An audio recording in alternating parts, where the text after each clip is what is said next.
I got your bitch. Sitting down the goddamn corner doing dope. Sitting down the goddamn corner doing dope. Sitting down the goddamn corner doing dope. Corner doing dope. They are to be ashamed. Sitting down the goddamn corner doing dope. Sitting down the goddamn corner doing dope. Sitting down the goddamn corner doing dope. Corner doing dope.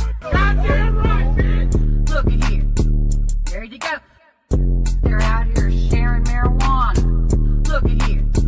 There you go. The same old nasty ass people from last week. Corner doing dope. Corner doing dope. Corner doing dope. Corner doing dope. Goddamn corner doing dope. Corner doing dope. Corner doing dope. Goddamn right, bitch. Sitting down the goddamn corner doing dope. Sitting down the goddamn corner doing dope. Sitting down the goddamn corner doing dope. Corner doing dope. Dope. Goddamn right, bitch. Goddamn right, bitch. Goddamn right, bitch. Goddamn right, bitch. Corner doing dope. Corner doing dope. Corner doing dope. Corner doing dope. Corner doing dope. Corner doing dope. Corner doing dope. Corner doing dope. Sitting down the goddamn corner doing dope. Sitting down the goddamn corner doing dope. Sitting down the goddamn corner doing dope. Corner doing dope. Goddamn right, bitch. Look at here. There you go. They're out here sharing marijuana. Look at here. There you go. The same old nasty ass people from last week. Corner doing dope. Corner doing dope. Corner doing dope. Corner doing dope. Goddamn corner doing dope. Corner doing dope. Corner doing dope. Goddamn right, bitch. Sitting down the goddamn corner doing dope. Sitting down the goddamn corner doing dope. Sitting down the goddamn corner doing dope. Corner doing dope. Dope. Goddamn right, bitch. Goddamn right, bitch. Goddamn right, bitch. Goddamn right, bitch. Corner doing dope. Corner doing dope. Corner doing dope. Corner doing dope. Corner doing dope. Corner doing dope. Corner doing dope. Corner doing dope.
Make it clap.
Make it clap.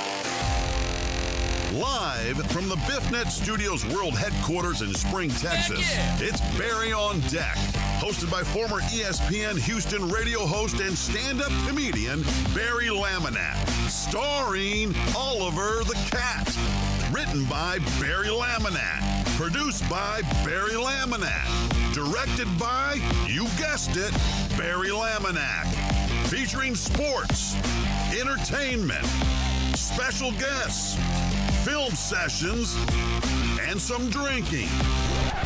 Okay, a lot of drinking. Viewer discretion is advised. And now, here's your host, Barry Laminack.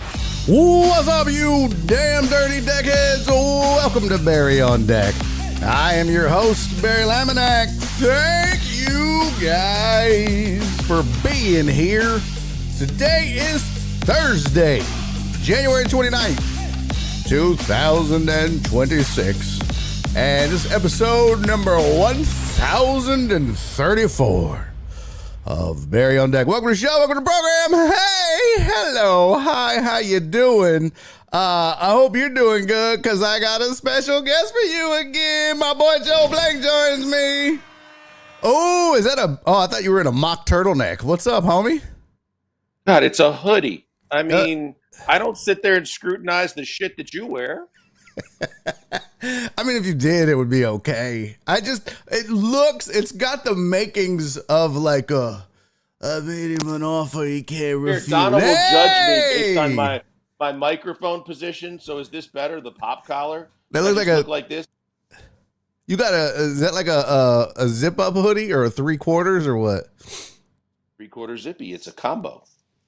It's a 3/4 zippy. Wow. Do you have on boat shoes? Oh shit! Let's see them. Oh, socks. Pants and socks, baby. You ready for this? I am a shoes optional at home person. Yeah. But I wear my socks outside all the time. Scoot over the other way, brother. Center yourself. There you go. So are y'all to take your shoes off in the household? No. I mean, the kids, Maddie really loves to go barefoot a lot. Taylor's more, and they have their Crocs that they wear in the house a lot. Lisa's big on like flippers at all times, and I just wear socks. So Nora used to not care, but now like we don't take our shoes off. But I think like she should have been a Muslim or an Asian because, you know, both of those cultures will take their shoes off before they walk in the house because they're dirty and it's gross. And really more of us should probably do that. But she's like to the point where like if I'm getting dressed and I set my shoes on the bed or I'm packing to go on the road and I put my shoes on the bed, she's like, absolutely not. Those are get your shoes off the bed. That is disgusting. I'm like, I can't even put my shoes up on like the ottoman. She's like, put your feet down. That's gross. Now, again, depending on how you were raised, my dad was extremely superstitious. And so he believed that it was horrendously bad luck to put your shoes on the table at any time. Really? So, yeah. So that was always oh, no, what are you doing? Don't you do that. That's bad luck if you put your shoes on the table. So. Interesting. Well, we usually for a long time, I just walked around the house barefoot or in socks, but then Nora bought me some slippers and, I'm a big slipper fan now. I love slippers. But today I have on. You have a gay cat in slippers. That's phenomenal. Ready? Man. Are you ready, Joel? Can you handle this? I'll try. Oh, aren't they beautiful? No, they're not at all. The socks are horrible too, by the way. Okay, First of all, I feel like I could get athlete's foot through the camera. the socks are What amazing. the hell are you doing? First of all, the socks How are do you amazing. wear- Second and of why all, would you wear dress socks intentionally? because they're comfortable and thin. No, see, thin is. I almost said a really bad thing right now. Comfortable is exactly what your cat is. Yeah, the fact that you think that like the double padded athletic socks are so comfortable, thin socks suck. Man, well, one, like if I wore thick socks with these, it's gonna make my feet sweat, and then that's how you get stank ass feet. And my feet don't stink. And look, based on the fact that those things look like a sheep's ass, anything that any length of time you put your foot in there, it's gonna stink. Yeah, see, that's nope. Nope. I should have That's not done gonna that. I definitely can't nope. wear thick socks now. That's not gonna fly. You know what you need to do is You don't get like some my slippers? thick- no, you need to get some thick Febreze and douse those things. Now I will say, The ones that are because like all my other slippers are like have some like mule type slippers, and then I have ones that have like the fur on the inside, which are they're my favorites. But those get to stinking a little bit, so I have to spray them with Lysol periodically. oh, Tay's got those got Uggs like that, and I think that you would probably prefer those. You also seem like a Croc guy, and I'll you be right put those back. little- Talk to the people. Talk to the chat. I'll be right back. Just talk to the chat. You I'll be honestly right back. think, just do it. in I my can't opinion, hear and you. people can I chime can't in, hear but you. there's no doubt about it. Barry comes across as a guy that's going to have the little medallion thingies in Crocs, and he'd wear like the red, white, and blue bicentennial Crocs. And then my daughter has these Uggs that are like slip-on Uggs, and I guarantee you that Barry would wear those things with shorts. And no one in America wants to see Barry in shorts. That's an absolute fact. And I would bet that there's no doubt that he would wear Uggs with socks. So there you have that. I don't know. You know what he's probably doing right now is he's going in his room, and he's probably, of the millions of pairs of shoes that he has, he's trying to show us some extremely feminine looking slippers. This is what I believe. We'll see if I'm right or not, and we can count it down.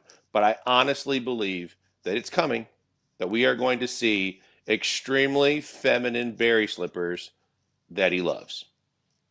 Any other bets? No? I think it's a possibility. I also need to see, oh good, the numbers are there. I always like to see when I come on to this beautiful chat with you people to see how our numbers outweigh, let's just say, other stations in town.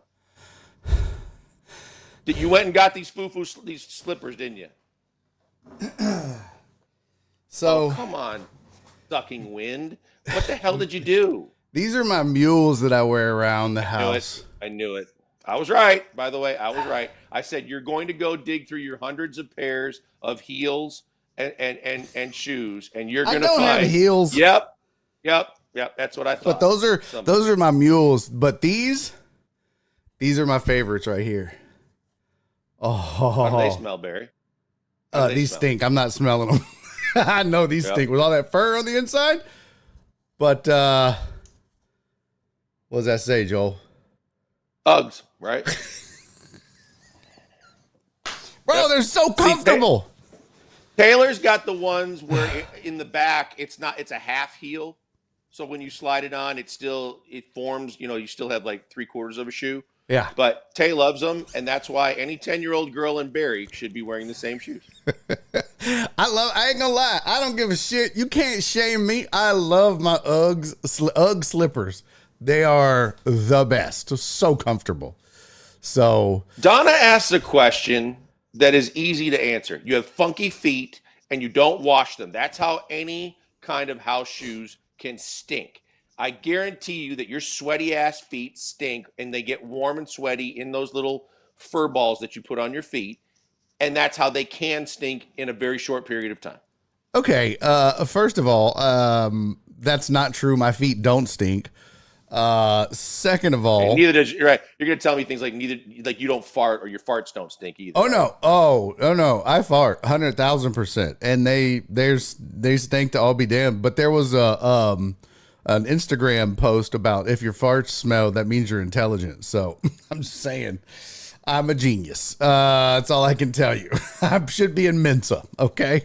Any female that you've ever associated yourself with that went into this whole thing about I don't fart, they're lying through their teeth, and you should run for 100%. the hills no matter what they look like. 100%. And B. Henderson said, like, are your feet cold all the time? No, they're just comfortable. My feet aren't cold at all, really. I just like wearing them, and they're comfy. I don't know. Just I used to, like I said, I used to be either barefoot or socks only. Nora bought me some slippers, changed my world. You know what I really want? I want someone. I don't care which company it is because there's way too many companies these days that make socks. I want the just the double padded bottom socks that are white, but I want them to either have dark gray or black bottoms because therefore I don't have to worry about wearing them outside and getting bitched at for the fact that my socks look gray on the bottom. Yeah. That would be a game changer. Right. If they get stanking or like not stinking, but dirty. Yeah. I feel you. Yeah. If they're gray or black on the bottom, you don't see it. Yeah. Let's see. A couple of people said they got some UFOs. Oh, yeah. Donna and Jet said they got UFO slippers. I got Nora a pair of those. They're very comfortable. She really likes those. them. Are Dawn Staley, the coach at South Carolina, the female coach. She does the commercials for those. They look. Oh, she does. They're ugly as sin. Except these. Hold up. Wait a minute. I'd buy these in a heartbeat. Oh yeah, Joel, you would rock these, wouldn't you? Hold on. Let me see here. The answer is already no. I can tell you before you even put that up on the screen. I'm telling you right now. The answer is already no. You wouldn't rock these? Hold up, pimp. Oh shit, where'd my slide go? There we go. You wouldn't wear these? No way. What? $120 for that? Okay, now ignore the price. It looks like I don't care. Well, first of all, price matters, especially when you're unemployed. Second of all, who took a comforter and put a fucking bottom on it? Somebody that genius. like a comforter with like a pee the bed tray already sewn to the bottom of it. Like, what the hell is that? It looks like a puffer jacket. Man, if you had a navy blue puffer jacket, which I do have a puffer jacket that matches this perfectly. I got to get these. I got to get me some of these. Those would be, although these don't look like they would be good like house slippers. You know what I'm saying? Like, you should actually wear those when you go on stage. Those would be that is the next evolution of Barry on stage. Barry on stage should be wearing those bad boys right there. Socks optional, of course. See here, yeah. So they're just slippers. They're just house slippers. It's a sleeping bag with treads. It looks like a comforter. It's ridiculous. I would 100% wear those. They're. I just got some. I normally have Jordan slides. I just got some new Nike slides again. And remember who tipped you off to the greatest running shoes ever? But I now found the slides version of them, and they are awesome. What? Be right back. Go get them. Go get them. This looks like Indecision 808s. What? I don't even know what that means, Total Dallas. Donna said mine do not look like that. I don't have those slippers. Mine are slides and sandals. Yeah, I don't know what I got Nora. I just bought her some. But most of them are pretty ugly. I think it's the ones Nora wears. She's like, well, you got these for me. And I'm like, they're so ugly. She's like, well, you bought them. I'm like, well, as long as they're comfy. Does Nora have a martini and your pipe ready when you come home? Because of my slippers? Shut up. Shut it up. Ready? Yeah. I'm telling you, these things right here. Oh,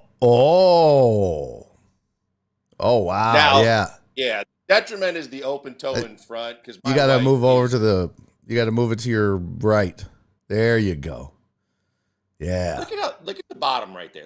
That is all nothing but walking on a pillow right there. You got a pillow top comforter on top.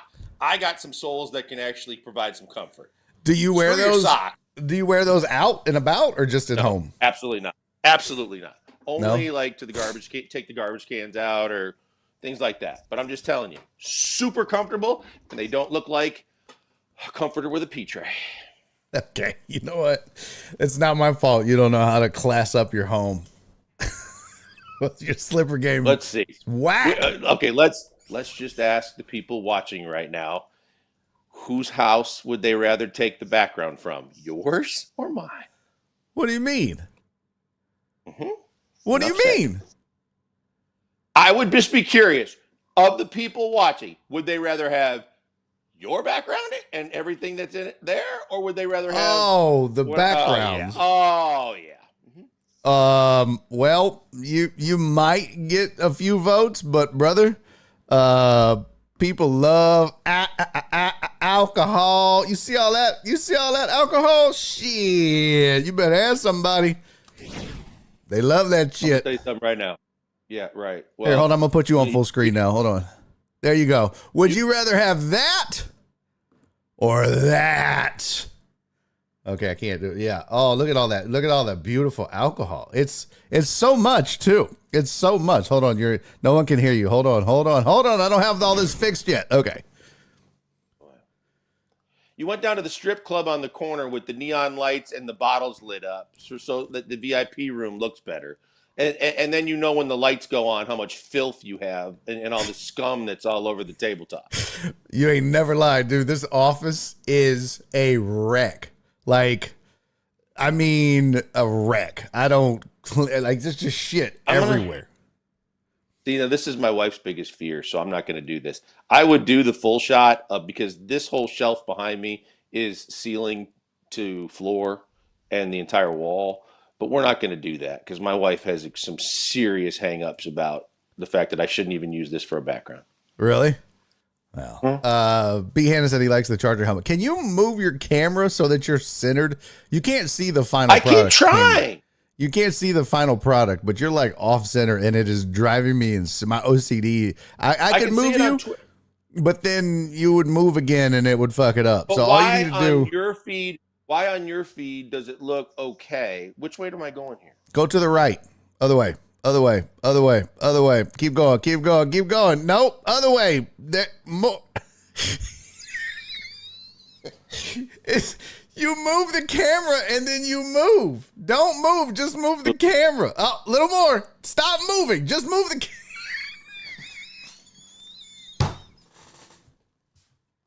I hate you.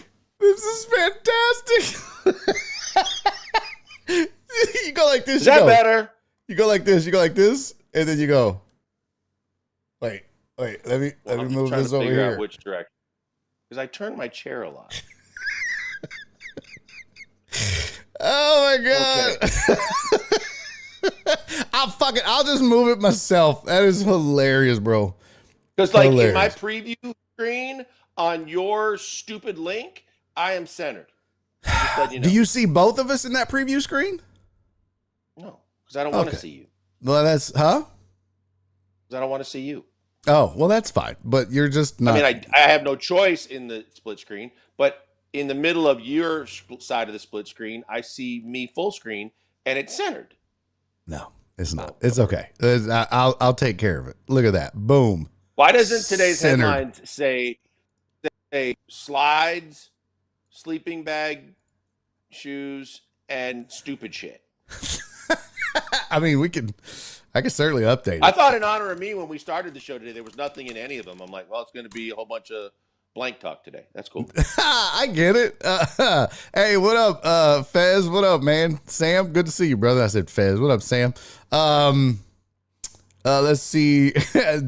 Donna said, where's the dang producer? Yeah, exactly. What up, John? Well, there goes Joe's career as a weather girl. He's like, have you ever done anything like that on a green screen? Yeah, we used the green screen a lot at Toyota Center, and really? It's a bit confusing.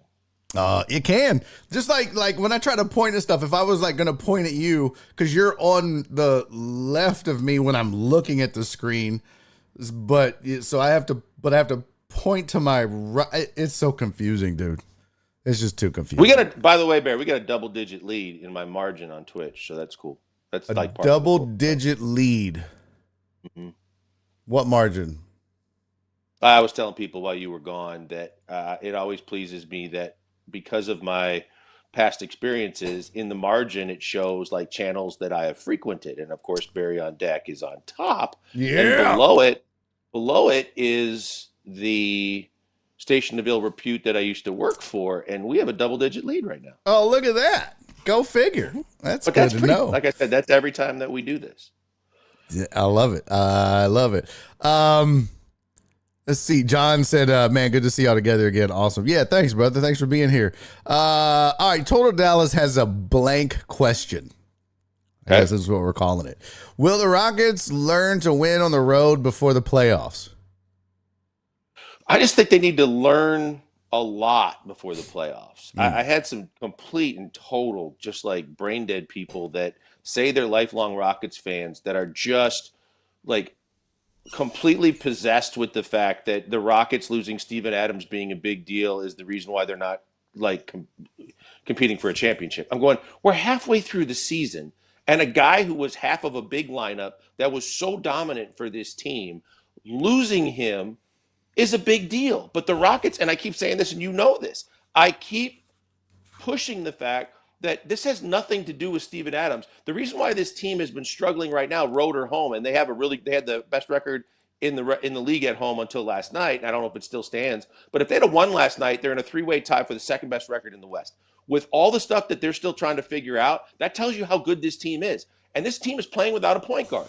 And my big thing is right now, and you and I have talked about this, and I've tweeted about this, it has nothing to do with anybody else on this roster other than if they could find someone to bring the ball up the court and get them in their offense. Because if they could, they would be much more efficient, they would be much more prolific, and they would have an even better record home and road, and they have some time to get it. That's why they're looking at Kobe White. That's why that there are guys out there that could help this team. And I said, dare I say, Chris Paul, because he wants to win before he hangs them up, all he has to do is go in and quarterback this team and get them in their offense possession to possession, and they are going to be a much better team. Jose Alvarado is $4.5 million a year in New Orleans. Wouldn't take much to get him. You can afford him. And guess what? He will play defense for you. He will quickly get the ball up the court and get into guys' hands that can score, and they're a better team, period. I love that idea way more than Chris Paul. I can't even say it without gagging. Why, though? Yeah. Why does everybody shit on Chris Paul now? Barry, last year for the Spurs, he played 30-some minutes a game, and he had the Spurs playing very well. And he wasn't selfish, and he wasn't trying to get his. He was just getting guys in the right positions and getting him the ball, i.e. Wemby and others. This is exactly what this team needs. They don't need another shooter. He's been there, done that. The one thing he's lacking in his career is a chance to win a title. I don't see any other teams that are coming to get him that that he could help or be a part of. Well, get ready because we're about to argue. Are you stupid? Listen, here's the thing. Like my thing is this. One, to your point about losing Steven Adams and the season isn't over per se. I mean, this team does rely on double big lineups and rebounding, and he was the best offensive rebounder in the NBA and the best rebounder on this team, or one of the best. Alp's beating him per game, but that's a big loss for them. Plus his rim protection. I mean, he's not a great shot blocker, but he's intimidating enough. And what's underrated about his game is his ability to set picks. He is one of the toughest pick setters, I guess you could say. Guys don't want to run through that, and that creates separation for guys when they're coming off that pick or coming off the dribble. It's not like you're going to run a pick and roll with Steven Adams, but I tell you what, guys don't want to just run into that cat. They're all their heads on a swivel. So that's a big part of what they lose, right? And you don't have a point guard. So like you've got to fade 2 injuries for 2 superstars. Why would you bring in a Chris Paul who's already injury prone as it is? He's disappointed this team once in the Western Conference Finals with an injury. Why would you bring in another guy who gets hurt all the time? That's not fair. First of all, that's not fair. Did you think that he pulled his hamstring on purpose? Like, if he doesn't pull his hamstring, his entire legacy here would be different, and people wouldn't be saying what you just said. They'd be saying he was the savior that got them where no one else that Daryl Morey brought in could get them to, because he was playing that well, and he was holding James accountable, which no one else would do, which was brilliant. And I think that your points on Steven Adams are right, because I was talking to the guys at the gym about this today, and I said he's one of those guys that's country strong. You don't care how much he bench presses, and he may never have lifted a weight in his life. You just want him on your side in a gang fight and in a half-court basketball game and on the offensive rebounds, because there is nobody, and you've seen it time and time again, nobody's messing with Steven Adams. No. And if you saw this, you actually would love this. He did a tour of his apartment a couple of weeks ago. He sleeps on the floor. I saw that. He literally has like either a sleeping bag and Air an mattress on the He floor. sleeps on the floor. Yeah. And then he's got this like 360 internet screen with a keyboard and a desk and a chair and not a whole lot more. No. And they asked him about it. They were like, why? He was like, I'm single. Like, I guess if I was tied down, I'd probably have a fancier place, but I don't need it. I was like, that's crazy. That dude's saving. He lives in an apartment somewhere, just saving all his NBA money. Good for him. All he does is play video games with his brother back home. It's fantastic. Chris Paul played in 82 games last year. Wow. You want to guess? You want to guess the last time he played in 82 games before that? I don't care. 2014, 2015. I'm going to read But you games played between the two times Why he does played in that matter? 82. It's recent. Going backwards, It's starting recency with the bias. Warriors. No, Why starting do with I the Warriors. care? 58, 59, 65, 70, 70, 58, both seasons that he was in Houston, 61, 74, and then 82 in 2014-15. You can't risk it, bro. The dude is just, if you're bringing him in, I love the Alvarado idea. Do that if he's healthy all the time. I don't know how injured he gets or not, but I love the idea that he plays defense. And Joel, he's younger. This team but shouldn't be Kobe getting White, older. Kobe White would be the ideal guy for this team because he can shoot, he can score, he can shoot from three, but he gets the ball up the floor. He's a really good ball handler. He can do a lot of things, but there's a high demand for him right now. And even though he's got an expiring contract, which is what you just said you want, you're probably going to have to give up a future first-round pick and the contract that matches, which would be either Steven Adams and or guys like Jabari Smith, which would be ludicrous to me to think no matter how much Jabari's underplayed the way people expected him to be because of where he was picked, Jabari's you can't break up the core because it's addition by subtraction, and then you're subtracting guys that made it an addition, if that makes sense. I can't give up Jabari Smith. If you want to give Aaron Holiday and you want to give up guys like Dorian Finney-Smith or guys like that, I'm fine with that. But I'm not going to take anybody in my rotation other than maybe those fringe guys to move to make my team better. Chris Paul costs you nothing. You bring him in, and Barry, he doesn't have to play a whole lot of minutes. He just has to play, when they need him. He can play 15, 20 minutes a game. But that's what this team needs. Fourth quarter, the other night, they had Şengün and Kevin Durant bringing the ball up almost the entire fourth quarter. And it didn't go well. They ended up winning the game, but it was a disaster watching them get into their offense, and that's what they do too much. They just need someone that can get the ball into the teeth of the defense and get them into what they want to run. Well, okay. But shouldn't Aaron Holiday have been the guy to do that? Like, he's a point guard. Why can't he not do this? I don't know what happened. He wasn't shooting the ball well, but he's not supposed to have to shoot it that much. Exactly. He just does his job. But now suddenly he can't get off the bench. Like, evidently they're done with him now. So he's $10 million sitting on the end of the bench, not doing anything. What did he do? There's no time soon. He couldn't shoot it. And I guess that was enough for them to sit him down. Well, he actually is the best on roster guy you have that could be a point guard to get you into your offense, and he can't get off the bench. He's shooting 40% from the field, 38% from three this year in 31 games. Not bad. No. I mean, Chris Paul has played in 16 games for the Clippers, but we can't count that. But last year, Chris Paul the whole shot. Clippers thing was a disaster. Yeah, like that's just that whole franchise is upside down. But for you to say, I don't care what he did all those other years. Last year is the most recent sample size that I need. That he played all 82 games. That's reliable enough. The same way to your Steven Adams point, everybody questioned when they got Capella. Like, well, there's just like, especially with the double lineup and all the guys they have, that's just like piling on. They don't need him. Oh, now they do. And now you see why teams get insurance policies and load up like they do because injuries are going to happen. Well, that was Aaron Holiday. He was supposed to be your insurance policy for point guard. Whoops. By the way, just interestingly enough, I pulled up the stats for Chris Paul, Jose Alvarado, and Kobe White. Gotta say, not impressed with games played for any of those cats. Jose Alvarado's games played since he came into the league in 2021-22, working backwards from this season. He's played in 37 this season. 56, 56, 61, 54. That's not good. That's not good at all.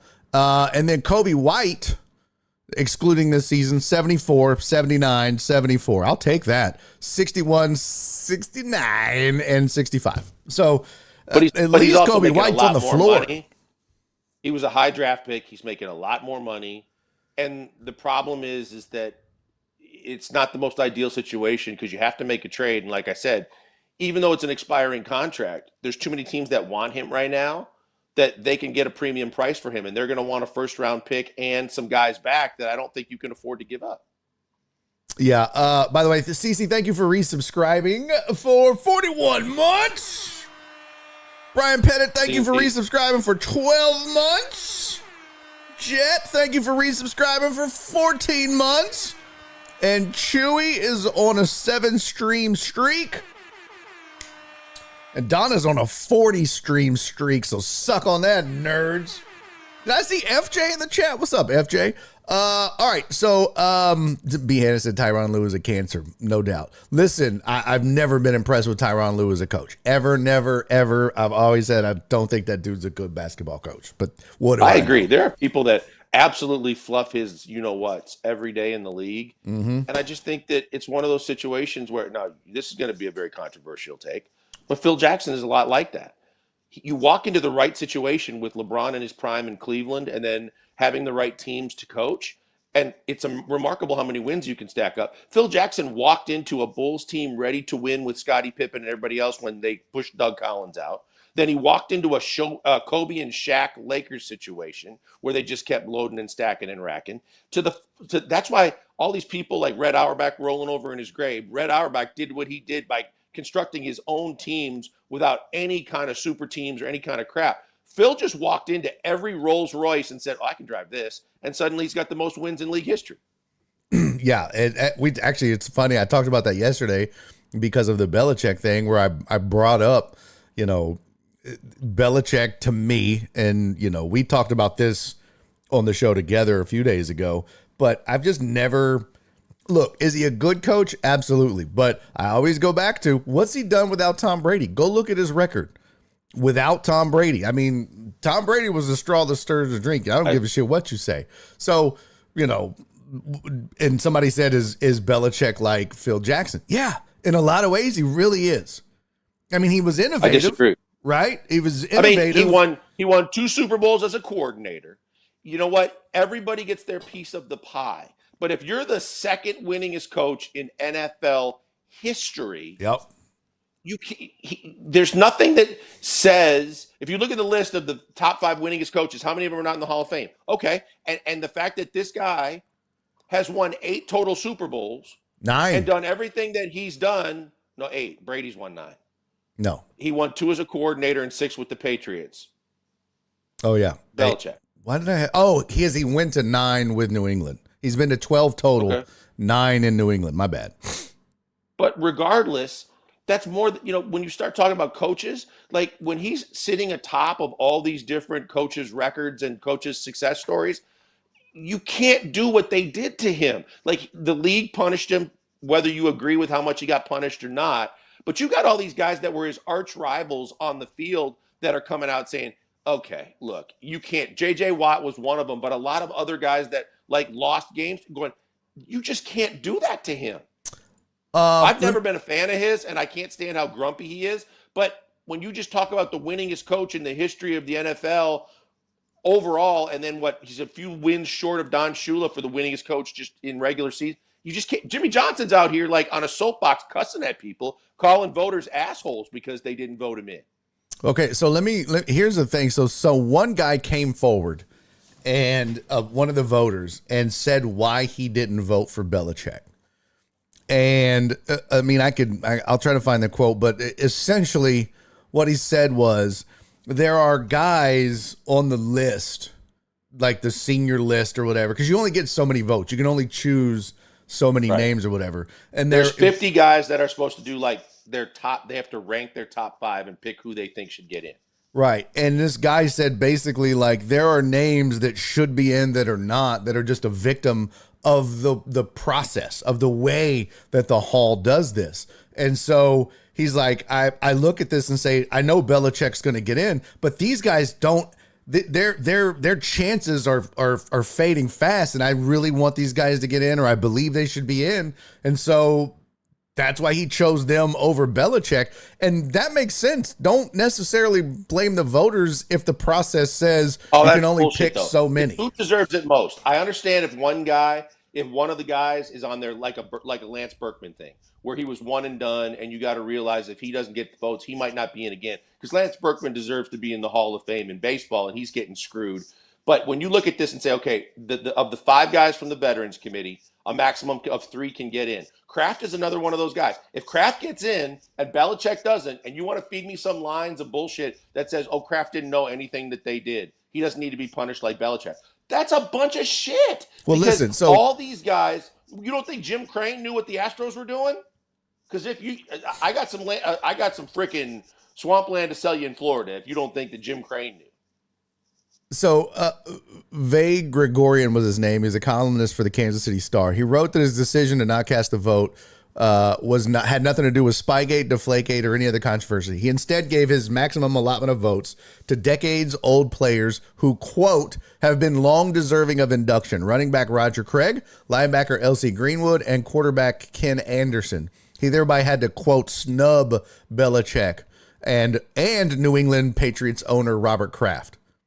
So what he said, he wrote that there's an overwhelming backlog of players who have not been enshrined, including approximately 60 one-time all-decade players, the vast majority of whom might never come up on the annual 5-person senior category. So look, okay, I mean, I get that. So fix the process, right? If a guy like Belichick doesn't get in on the first ballot because others are trying to get guys that are backlogged in, what do we do? Why are you limiting? You know what I mean? Like, I get you can't put 50 people in the Hall of Fame or whatever, but don't get mad because these guys are just following the process. Now, I'm sure some people that didn't vote for him, it had something to do with Spygate. And yesterday, Joe, I said this, and I'd love your reaction to it. But I also said, what about, or I wonder if some people that didn't vote for him, they will, but this was kind of like one of those, remember how you were such an asshole to all of us writers and press for so many years? How's that feel, Bill? Little payback, buddy. We'll see you next year for the vote, but this year, not first ballot. That's what you get. I think that's absolute bullshit, because I think that, again, you know me, and you know me for a long time, and my takes have never changed in the fact that there needs to be clear-cut criteria for what we're voting on in terms of how it all goes down and how you get in or you don't. Because Terrell Owens, you can hate him as a person, you can be bothered greatly by his antics and all the shit that he did, but just statistically alone, you look at everything that he did on the football field, and there is no doubt, and it should be no doubt in anybody's mind that he belongs in the Hall of Fame. Bill Belichick the same way. You can hate him. You can hate the Patriots. They beat your team. They did things that you don't think was ethically correct at the end of the day. But then you hear Jimmy Johnson saying everyone was trying to do stuff like that. Regardless, when you look at his body of work, this is where it's so flawed. And I've said this to you before on air when we did the suspects. The NFL's entire system is broken. And McClain even talked about this because he was trying to get Andre in. And what you do is, say you're going into the Hall of Fame, Barry, for comedians, okay? You're up for nomination, all right? You have to pick a presenter, okay? So you pick me. I'm going into a ballroom with all the other voters, okay? And I have a certain allotted period of time that I have to sell them on the fact that you should be a Hall of Famer. After that minute, or however many minutes it is, everyone in the room gets to take their pot shots to pick it apart, and they enjoy it. They get off on it. And a lot of people say the things that you're talking about. He was an asshole to me when I interviewed him. He didn't give me the time of day when I needed to do something that, was on him. Whatever the case may be. Aside from, and I know people have a moral and ethical thing about things that they did off the field and if they were arrested and other things that they did. And I understand that. But if we're not talking about that kind of stuff, at the end of the day, that system's flawed. And you have to look at, where does he stack up amongst all the greatest coaches to ever coach the game? If you say he's in the top 10, tell me how many in the top 10 are not in the Hall of Fame. Then tell me that he doesn't deserve it, or that you want to play games with him for a year to kind of give him his final scolding. I think it's horseshit. I don't look well, and I should say this. I'm not saying that I know they're doing it or that they have done it, But I'm just saying that it wouldn't surprise me if the media was doing that, kind of like a, yeah. I mean, he's going to get in. That's the thing. He's going to get in. He's just now not a first ballot Hall of Famer. And you know what? This sounds like petty, but sometimes you reap what you sow. When people are people at the end of the day, bro. You know this. I know this. At the end of the day, how you treat people matters. I always tell comics that when I do my workshops for newer stand-ups. I say stand-up is a people business, and how you treat people matters. And you may not think that there's some open micer that sucks right now and you treat him like shit, but those guys make it and become big because they're driven and determined, and they won't forget it. And when you treat the media like he did for so long, some people are petty and vindictive, and it's their vote. And if they're like, well, I'll pick these five names That's why the first. system's got to change. That's exactly why the system has to change. Because the other thing is, and this goes across the board, the one voter that didn't vote for Derek Jeter or Ken Griffey Jr., Ken Griffey Jr., there is no doubt in my mind, should have been in as a unanimous first ballot. Jeter too. No doubt. And so the fact is, I want everybody to have to own their votes. Stop. I have no problem with that. Keyboard words. Every single person and every vote has to be on display. The 1 year that Bill Worrell voted for James Harden for all defense first team, it was a laughingstock, and it got out, and then he had to face the music.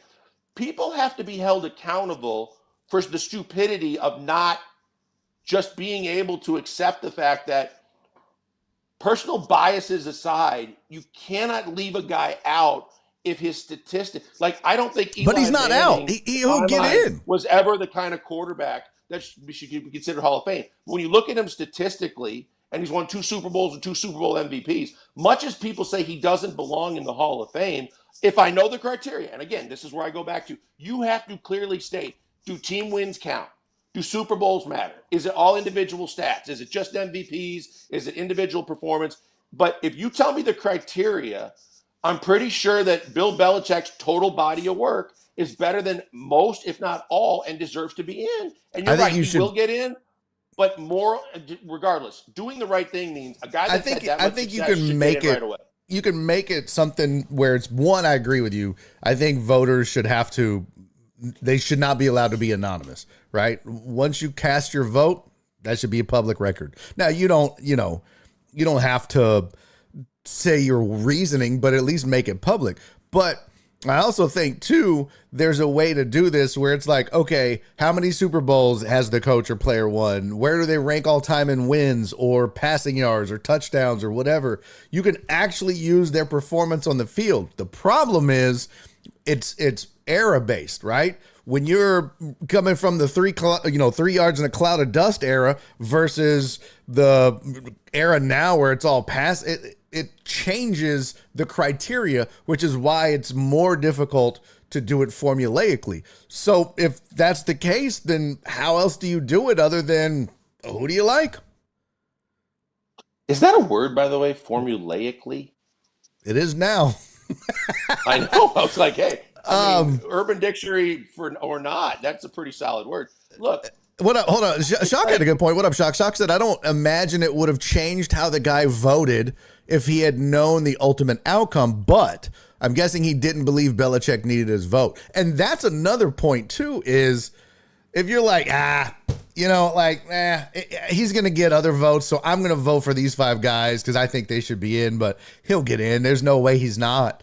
Enough people do that. Next thing you know, you're stuck.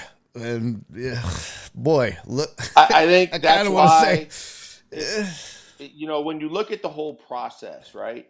It's like Ryan Leaf went out yesterday and said he didn't vote for him. And he just, because if Ryan Leaf has a vote for the Hall of Fame, it's something's really, really off kilter. And he didn't really, I didn't see him own the fact that and come back to it and say, I didn't have a vote. But when I look at it, it's just like you have to have guys that have their finger on the pulse of the game and have had their finger on the pulse of the game consistently for a long period of time. Because there's too many times with too many of these votes, no matter what it would be, MVP, Hall of Fame, all the different things we vote on these days in sports, that you get people that have a vote, that brag about having a vote, but when you look at it, go, well, what the hell have you done to have a vote? Right. Like and how many games did you go see in person? And did you talk to people? And did you get the pulse of what's going on? I think that it's a different issue to say, will he ever get in? Of course he will. He has to, because otherwise your entire Hall of Fame is just it's a crock. But at the same time, there are guys based on their body of work that deserve that little extra recognition of saying you were one of the best ever, not just to get into the Hall of Fame, one of the best or top couple extra. He deserved to be in first ballot. By the way, everybody in the chat can kiss my raggedy ass along with Joel. Formulaically is a word, so all of you nerds can suck it, according to Merriam-Webster. I asked a question. Yeah. I didn't tell you. I didn't say it wasn't a word. I said, "Is that a word?" It's impressive. And I even gave you. I said it's impressive. It's how you said it. And then you got assholes in the chat like Dre, formulaically, Perry talking about formulaically, and then Dre talking about formaldehyde. Kiss my ass. The formulaically is an adverb. His songs still stick formulaically to the surface of pop entertainment as an example of how to use it. Okay, I feel better. I just feel... Oh, good. At least you do. Whew. Let's see. Commissioner has to fix this before it's public. I don't know. Sounds like Did you Ryan see Leaf. that, though, by the way? What? The Hall of Fame came out with a press release today and said, without saying, they implied that if anybody violated whatever standards, rules, and ethics that they put forth for voters, that they would lose their vote, and or to basically say, don't jump the gun just yet about the vote. So it's going to be real interesting when that final result comes out publicly. Uh-huh. Yeah, that will be. Because they know it's a bad look right now. Shut up, Rudy Rod. Rudy Rod said, I just pulled a muscle with that sneeze. Kiss my ass, Rudy Rod. Kiss my entire ass. All right, now I want to jump back to, by the way, CC. Did I get CC's resub? I think I did. CC, thank you for resubscribing for 41 months. Yeah, CNC Twitch Factory. So we were talking about trading and the Rockets and what do they need to do because of Steven Adams. And Total Dallas asked that question. The scuttlebutt, if you will, around the NBA. Giannis could be, will be on the move.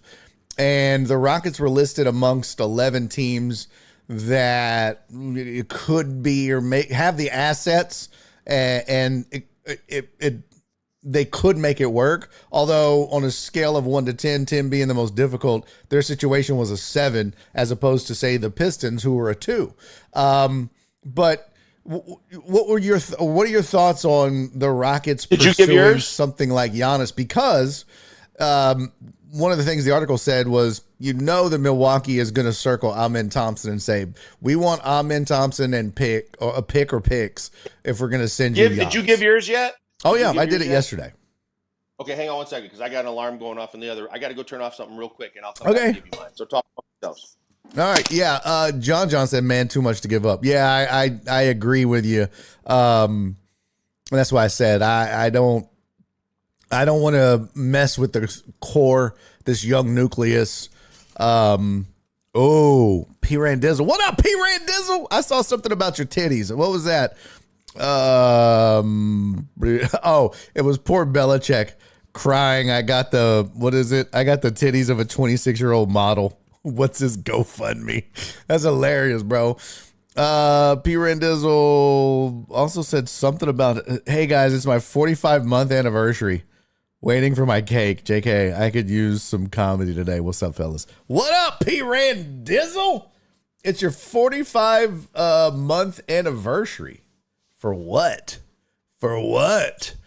All right, real quick. Let's see. Giveaway everyone at this point 1v5. Shut up, Anshu. No. Bill's girl isn't no model. Maybe a hand model. Oh, damn. That's crazy. Sean said, I'll take White for Finney and draft picks and Holiday. I'm back. Sorry. I think my dog. I don't know if anyone's going to go after Dorian Finney-Smith or wants him because he's just not played well so far. I think he had 0 points the last game or something like that. But You're paying him because you- 15. Here's the thing, too. They're paying him 15 plus million a year on a multi-year contract. You had to know that going in. He wasn't healthy when you signed him, and I don't know that you needed him. Yeah. So Sean, what's up, Sean? Sean said, I don't want to give up our young guys. He also said, great to see you guys back again. Thank you, brother. Thanks for being here. Another like, but that's the thing. So my take on it was, Joel, just before, so you can give yours and disagree with me or tell me that I'm a genius. Cause I know you think that. I just said, I said I didn't like the idea of making a trade like that, because I don't like, look, what this team doesn't need to do is get older, because and mortgage the future, right? I likened it to the Rams. The Rams, a while back when they won their last Super Bowl, they shoved, they went all in, they made those trades, they won a Super Bowl, and then they had to rebuild because they mortgaged the future. I don't know if this Rockets team, even adding Giannis, will beat the Thunder in 7 games to advance to the finals, and then you got to beat the Pistons or the Celtics or the Knicks or whoever comes out of the East, even with Giannis, because it's no guarantee, right? So that concerns me. Plus, KD's going to be 38. So like, there's this mix, right? You have to take advantage of the time that you have with Kevin Durant now. And that's why a Giannis type move would make sense. But what you're doing is you're mortgaging the future and this beautiful nucleus of young players that you've built. And I would just rather be like, man, just add some role players and some depth. Like you said, go out and get a really good point guard. And you still have as good of a chance, I think, at least in trying to beat OKC. But I don't know. What are your thoughts? I just don't want to give up anybody good. I put up a video yesterday that touched on this as part of the whole aftermath of Steven Adams. Anybody who thinks that they should go out and get Giannis Antetokounmpo is out of their mind, because everything that you just built, everything that you just put together would literally be gutted. You would have Kevin Durant. You might be able to keep Alpi. But other than that, and I don't even know if that's possible, because initially, and I got friends obviously in that city and some people that are connected too, the initial conversations the last time this happened were centered around Alpi and Amen. It's not it. Here's the thing. You're considered, and you're right, Oklahoma City is the creme de la creme. And I was tweeting with some people last night going around and around on all this. OKC is on a level all by themselves right now. And then everybody else has a shot. So if you're already in a position to have a shot, and like we just talked about, and maybe the one thing you need to do is a $4.5 to $7.5 million point guard, that's a whole lot. And knowing that the rest of that nucleus, that Kevin Durant looks like he's not slowing down for the next couple of years, that nucleus stays together for the next couple of years, and you are in the mix for the next several years. What you'd have to give up, because what everybody's saying, because there are at least 5 teams that are already like making major offers to the Bucks. In order to even be in the conversation, you have to have at least one young, budding, superstar-esque type player, and then a boatload of draft picks. So essentially what you're saying is, not only are you going to have to give up a whole hell of a lot more to get the one guy that you think is going to help you, but then you're not going to have any wiggle room to add anybody else, because you're going to be locked up salary-wise, because he's right about to get $60+ million a year for a supermax in the next year. So you don't want, you already are paying Durant, you're already paying Alpi. That's a boatload. Then, depending on all the guys you give up, how are you going to build up the rest of your rotation? And the guys that you have right now, a lot of them are going to be gone. And so then you're going to be cap strapped, so you can't go out, and it prevents you from adding the extra players that you need, even when players want to come on the veteran minimum. I just think that there's a ton of different ways this team can get better for the rest of this season and beyond. That ship sailed on Giannis, and I don't think they should call the Bucks. I just tried to and it depends on draft picks, but part of the problem is making the money work. And Giannis is at 54 million. I tried to do Giannis for Fred VanVleet because he's hurt and why not? And Amen Thompson still doesn't work. You still have to add somebody else. Why would Milwaukee do that? You have to make Milwaukee is giving up maybe their last hope for the next 10, maybe up to 10 years, their last hope of being an upper echelon team. So in order to give a guy up that's won a championship for the city, done everything, and still all NBA first team guy, I got to get back a whole lot to make this make sense for the fans, for the organization, for the ownership, for everybody. You can't just give me Amen Thompson and an injured Fred VanVleet and go, boom, we got a deal. It's not going to happen because teams are going to give up multiple. Think about some of the trades we saw. Think about the trade that Bane went from Memphis to Orlando. Desmond Bane got 3 or 4 first-round picks. You look at the guys That's crazy. that got traded. The Knicks trade with the Nets. His name escapes me for the time being, but the forward that the Nets traded to the Knicks from Villanova, 4 or 5 first-round picks and other players and or things. This is the kind of ballpark we're talking about. This is why I'm saying it would be so stifling to the Rockets that they shouldn't even consider it. But at the same time, the Rockets managed to somehow trade for Kevin Durant, and I say only gave up Dylan Brooks and Jalen Green.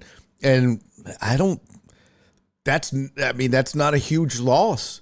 So I think Amen Thompson is a deal breaker. Different, Barry. Durant's 37.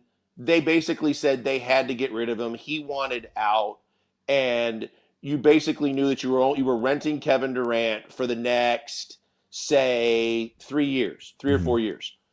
When you're talking about a guy like Giannis, who's not slowing down at all, he's probably going to be 5, 7, maybe even 10 more years at a very, very, he's very 31. high level. Yeah. He's going to play, another 5 to 7 years and play at a very high level to where, the price tag changes because of that alone. Okay. Devil's advocate on the whole thing, though, is if you went out and got Kevin Durant, you definitely felt like you have to win now, right? Yeah, well, no, yes and no, because they didn't have to give up what they, to their credit, held steadfast to saying we're not giving up too much. Because that's all they had to give up. They realized for the next 3 years, and it's Mikal Bridges who went for like 5 first-round picks from the Nets to the Knicks. When you look at what they gave up for Kevin Durant, it's essentially saying for the next 3 years, I'm a better team. We don't know what Jalen Green's going to eventually turn out to. I don't want a guy really, honestly, I said this a lot publicly. I didn't want Jalen Green back on my team at all the following year. Once he said to me, well, maybe the stage was a little too bright. My knees were a little too weak. I was a little overwhelmed by the moment. I've never heard the best players in the league say something like that. Ben Simmons might say something like that, and he wasn't even close. So for me to hear a guy say something like that, I'm looking at a guy that in Kevin Durant I know is the exact opposite. And I know Kevin Durant's going to get me buckets in crunch time because they didn't have a closer last year. Now they do. Right. So I'm willing to make that move. And because it's not going to cost me that much, and I'm not giving up Amen and Jabari and draft picks, it makes sense to me. If I'm giving up 3, 4, 5 first-round picks and some of my young talent, now we're talking about a hard no. Okay. So somebody in the chat asked, where to go? Whoa. So what team? John said, so what team do y'all see the Freak going to? Who has what they want besides the Rockets? I think the consensus right now is probably the Pistons have. No. No? Well, I know that they have the assets necessary to pull it off. And then the other one I will say is San Antonio. Those are two that, as far as assets and ability to make the trade, those two, and that it might make sense for those two teams for sure. So San Antonio, whether you like it or not, he has a whole lot of pull in this. That's why the Knicks were someone.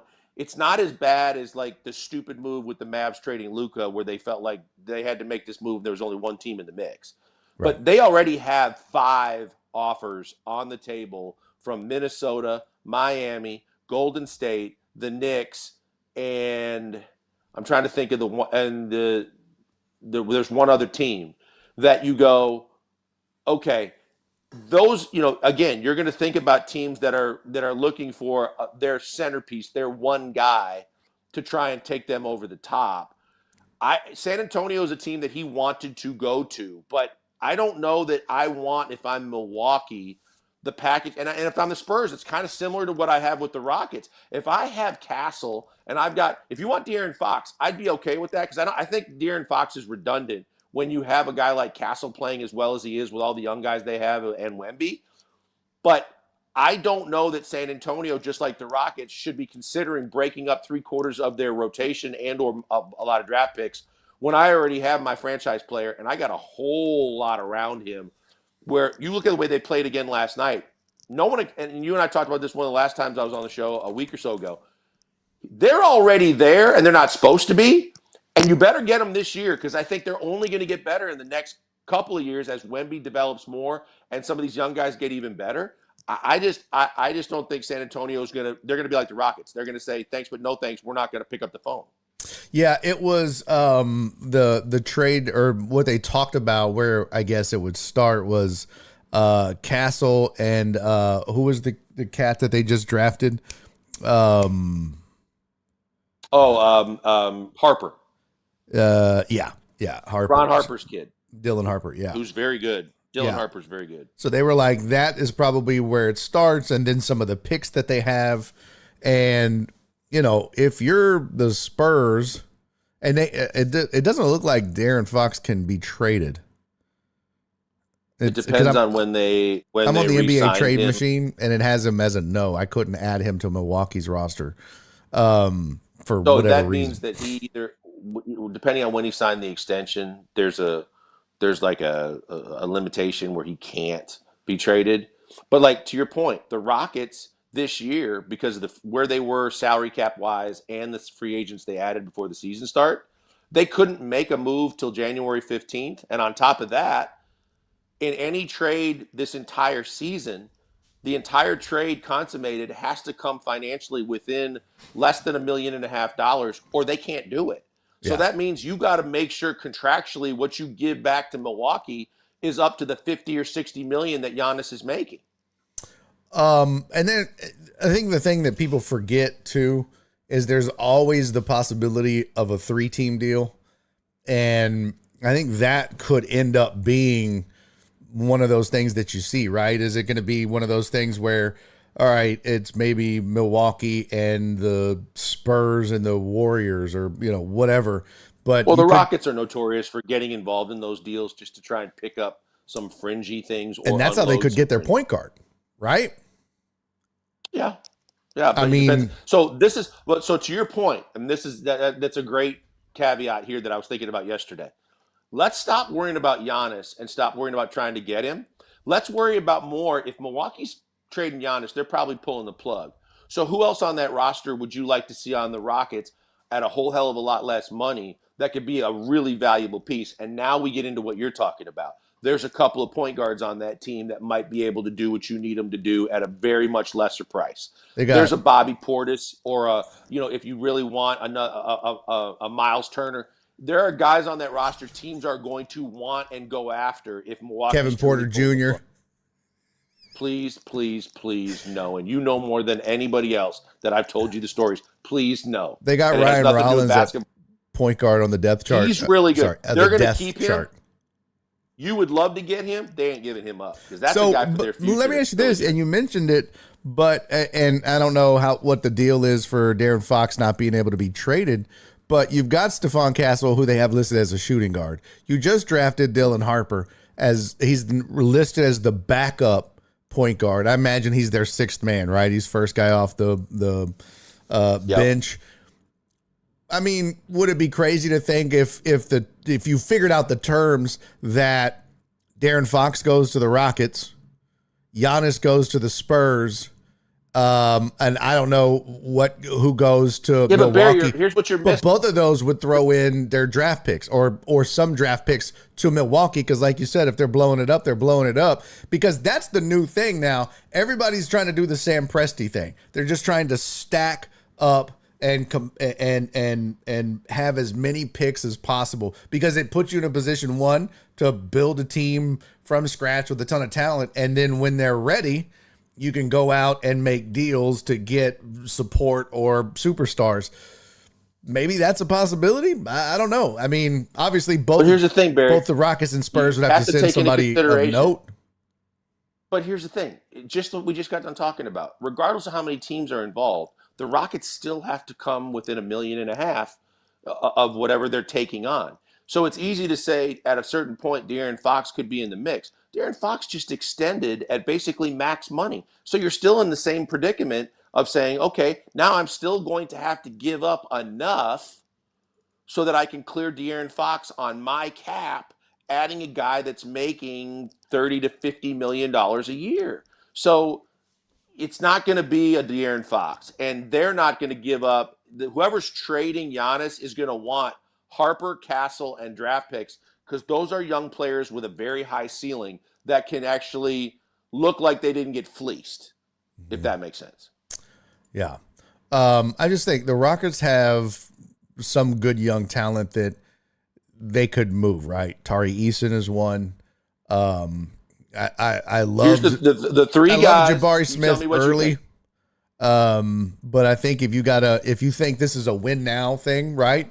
So you're telling me that Milwaukee wouldn't love to have Jabari Smith Jr. and say, whoever that, I don't know, maybe the Spurs do send Stephon Castle because they're getting Giannis, and then the Rockets get De'Aaron Fox, and the Bucks would get Stephon Castle, Tari Eason, Jabari Smith Jr., and draft picks.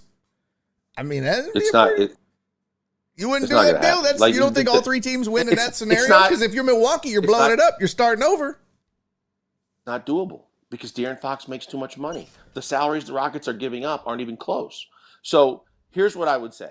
To your point, though, if you're going to say who in the rotation am I willing to part with, I've never been a Jabari fan. I thought coming out of Auburn, Jabari might be the most talented guy in college basketball that year. And once you saw him, because I thought Paolo Banchero was going to take some work, and Banchero has just dusted him.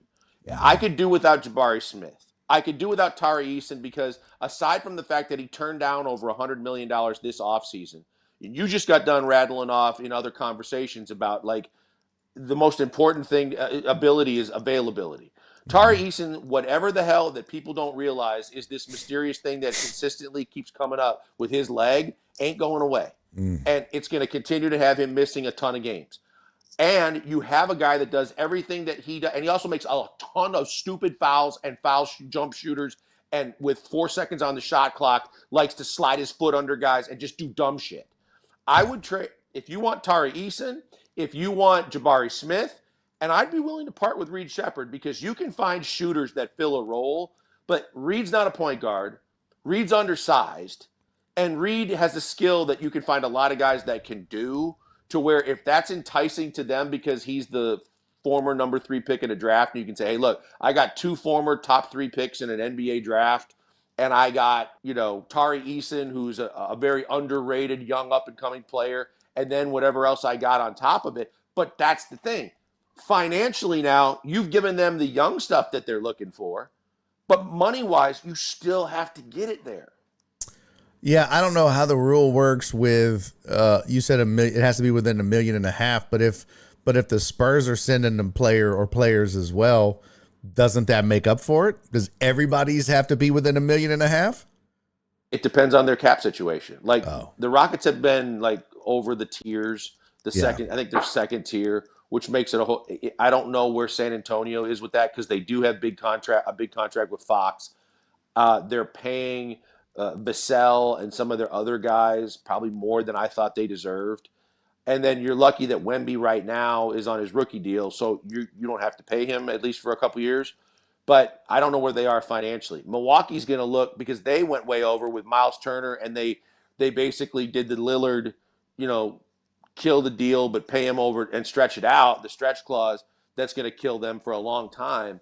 So they want draft picks that they gave up when they got Portland to take Dame and got all the stuff they were trying to do to please the guy you're now trading in Giannis.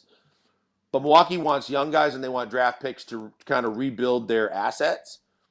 And I don't know where San Antonio is financially, but the Rockets would be a tough third spot to get a good player. San Antonio they have minus 27.5 million in cap room. They're screwed. Yeah, the Rockets are at minus 40, if that gives you any. That's the second tier. Yeah, and the Rockets, they're over the tax line by 6.8 million.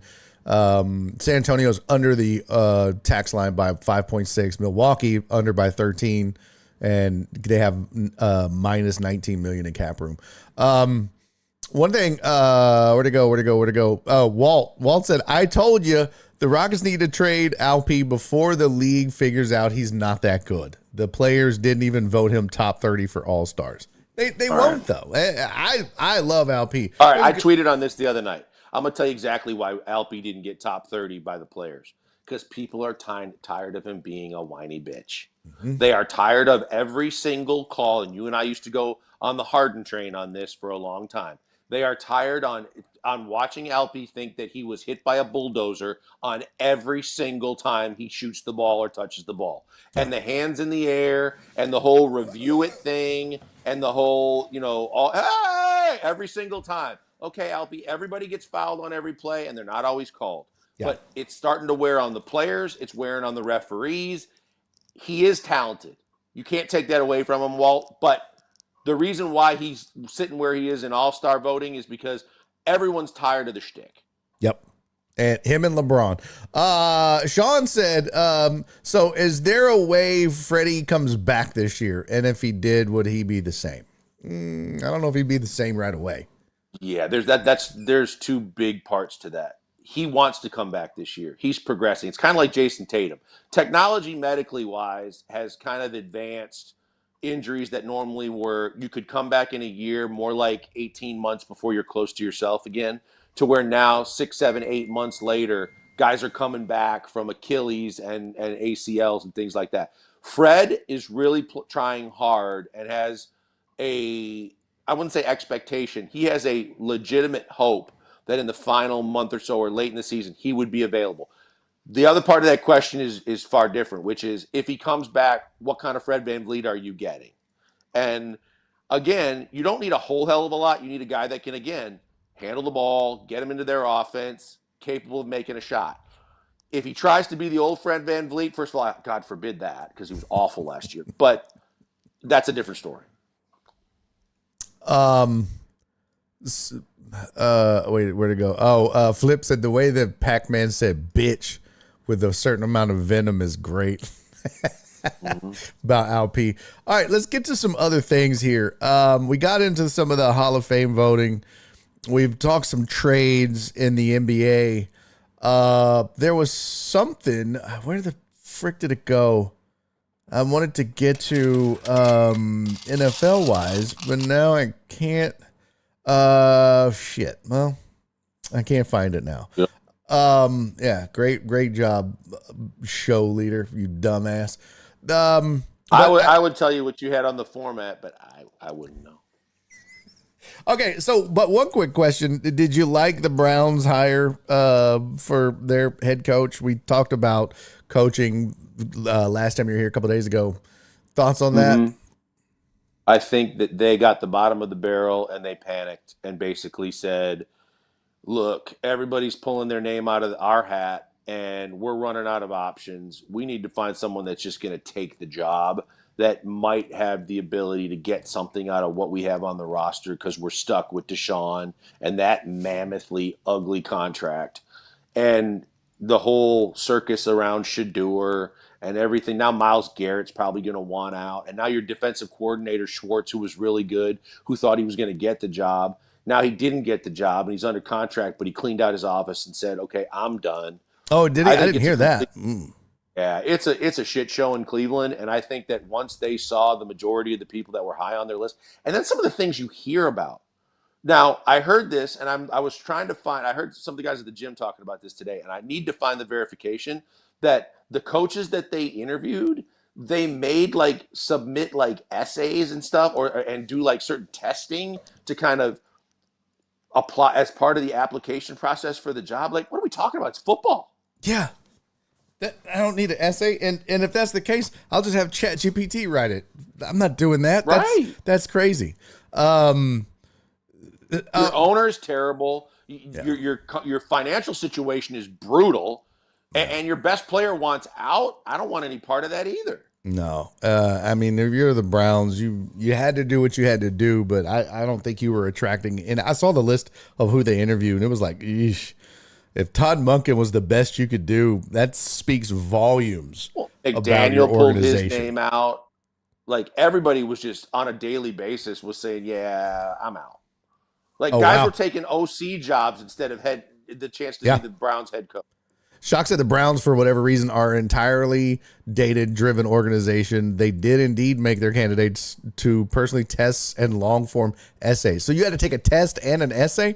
Man, kiss my ass. I'm not. That's crazy. That's insane. But somebody did have a question. Sean in the chat also said, by the way, Cisco, thank you for the 69. I like.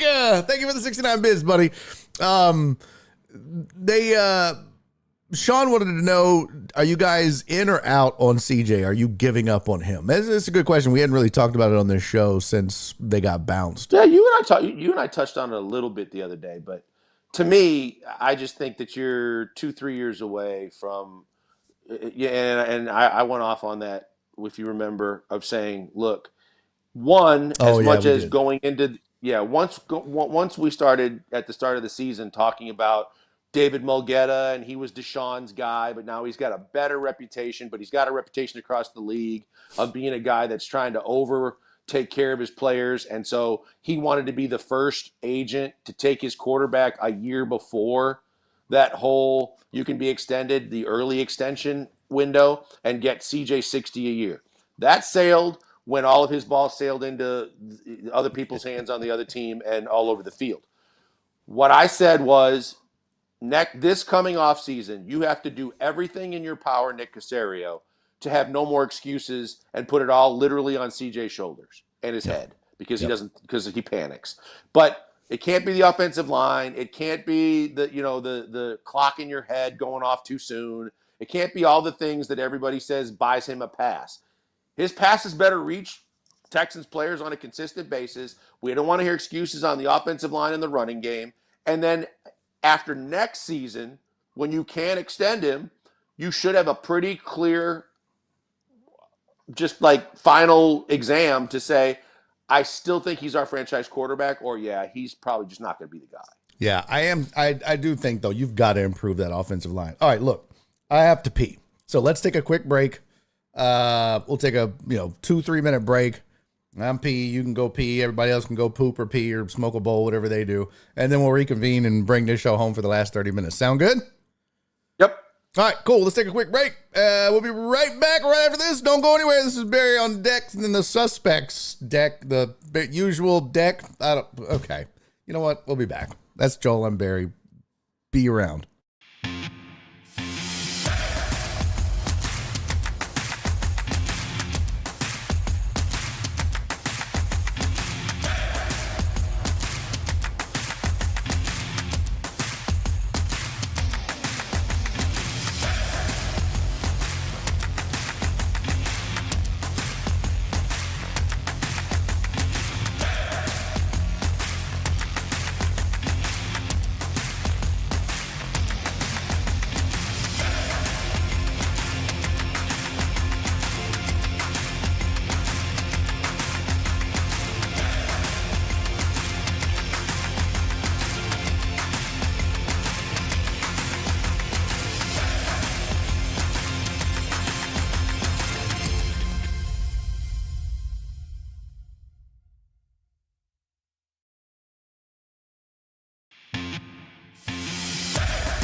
Hey, welcome back to the show. The suspects on deck, or whatever we're calling this. All right. Let's bring it on home. Sean said, I will absolutely be smoking a bowl. Where'd it go? Oh, God. Clarence, what's up? Clarence said should have hired me as a Browns head coach. Jesus Christ. Big C. Yeah. All right. I'm trying to find what the. I mean, honestly, have we ever seen Clarence and Romeo Crennel in the same room at the same time? You ain't shit for that. And no, we have not. No, that's what I'm saying. This is actually a really good question. There was a headline that popped up, and I can't find the damn thing. What? Oh shit, that's tonight. Oops. Where did it go? Damn it, I can't find it now. There was a headline that popped up from the NBA. By the way, you're a golfer, right? I was. Yeah. What do you make of everybody leaving the Live LIV and trying to come back? You golfed with me. I know. But I'm not a golfer like you. I play, but I'm not like. Right, but you knew the answer to the question of me being a golfer. I know. But it was a rhetorical. It was a rhetorical question. Right. Because I thought about you when I saw all the names of guys trying to come back. They're leaving the LIV circuit and saying, well, I've always been a traditionalist and the PGA is where I want to be. Well, bitch, why didn't you leave then? I find it interesting that everybody's coming back groveling and trying to get their place back on the PGA. I don't keep up with it. I don't follow it. What happened? Do you know what's going on and why everybody's trying to leave? Because they got all their money up front. Because you took all this, and a lot of people called it blood money because they were getting it from the Saudis and they were getting it, from guys that have a lot of supposed blood on their hands over Khashoggi and other people that were, politically a big story, that protesters said you shouldn't go and you shouldn't do this. But from a golfer's perspective, look, in the PGA, the way it was set up before Liv tried to do all this, it was basically in order to really get paid, you got to win. So there were a lot of guys going, well, I don't have to really win a lot. Like you look at Bubba Watson, Dustin Johnson, they literally got fat and happy. They got hundreds of millions of dollars to go play on the Live Tour, to not have to be expected to win like they were expected to win on the PGA Tour. Now, the thing that's interesting to me is, like, the first one to do it was Brooks Koepka. And the PGA basically said, you're going to pay literally to come back to play with us. Because it was extremely hurtful and damaging to the PGA to see their guys in mass exodus taking these big deals. Patrick Reed, another guy that's now trying to do the same thing, where the good on the PGA for saying, no, it's not just like that. Boom, I'll blink my eyes and do the Bewitched thing or the I Dream of Jeannie thing, and boom, guess what? You're back on the PGA Tour like good old times. No, you alienated all of your colleagues that played on tour and everything to do with the PGA Tour. And now when you realized it wasn't all as great as it cracked up to be, but the money was awesome, take me back, please. It's a very touchy situation. So I don't blame the PGA if they put their foot down a little bit. Sure, everybody wants to see the best players on the world in the same league, but right now there are guys like DeChambeau and other guys that haven't, either they've re-upped or they haven't made a decision yet, that you're still going to have the Live Tour. So if I'm the PGA Tour, I'm like, what are you giving us for the opportunity to come back? Yeah, the Purity Golf Association. That's funny. I just think it's. I mean, those guys. It's one of those, you made your bed, now you got to lie in it, right? You chose to leave, you went and got the money, and now you want to come back. And I think the PGA, it's one of those things where you can't be like, nope, you're not welcome back here. You need those guys back. You want those guys back. But you're right. They have to pay a price. There has to be. So I saw where it was like Reed can't come back for not this season, but next. The next time. Oh, I didn't see that they ruled on that. Like Koepka's given up a pretty substantial amount of money this year just to get back on tour. Wow. And then he actually, the thing that they're looking into now is he's getting sponsors exemptions and being put into all these tournaments, including I think it's the Farmers this weekend, but he's getting put into these tournaments and not having to qualify, and he's actually taking the spot of these young players that are trying to get on tour because the PGA wants his name out there. And it's Yeah. like, well, you're kind of bending the rules again for a guy that wasn't loyal to you. And here's the other thing, to your point. It was one thing to say Dustin Johnson, Bubba Watson. When you left, you were one of the top 10 players in all of PGA golf. Since you got fat and happy, now you also suck at golf compared to the rest of the world. So what am I really getting, besides a name, what am I getting back for you to where I might have these matchups again that matter? Dre and CC said it's like Bill Burr doing a stand-up show in Saudi Arabia, anything for money. CC said, what I'm hearing is Chappelle performed over there as well. A lot of comics did that whole festival that was over there in Saudi Arabia. There were a lot of comics, and some of them, like Burr in the past, had been very critical of Saudi Arabia, had been very critical of the man and all these things. So when you see him go over there, I think the first instinct is to say, why? What changed? Well, the money won. But if you listen to their explanations, it's pretty funny. Like Chappelle talked about it on his last special, and I think Burr talked about it too. But they just said, it's comedy. I'm going, and I don't know that I could do it. You know what I mean? I think you have to. I don't know, but the problem is there's a lot to weigh. No one's ever thrown that kind of money at me. So that's the thing. It's easy for people like, and I'm not saying you and I, but it's easy for guys like us to sit here and say, oh, well, I would never do that. Well, no one's offering you 12 or 15 million to go perform five shows. Way more than that, Barry. When you're talking about, you could give me $100 million. That's not just life-changing for you. That's for your family for generations if you so desire. Like for my kids, to make sure that they never had to work a day in their lives if they didn't want to. It's a different decision that you have to make. And like Mickelson's in a different boat than the Koepkas and the Dustin Johnsons and the Bubba Watsons, because what he's done throughout the longevity of his career, he'll be a Hall of Famer, right? He's already etched his name in the Hall of Fame. So for him to take $100 and some million to go for the last couple of years where he probably wasn't going to win anyway, that's one thing. And then you just have to put the whole political part of it on the plate, because he was getting people picketing all over the place wherever he was to basically fight the fact that he shouldn't have done this. But you're getting $150 million. So they said Bill Burr or comics were being paid between $350,000 and $1.6 million for their appearances on those, at the Riyadh Comedy Festival in Saudi Arabia. Man, listen, Tim Dillon said he was offered $375,000 and that higher profile names were offered millions.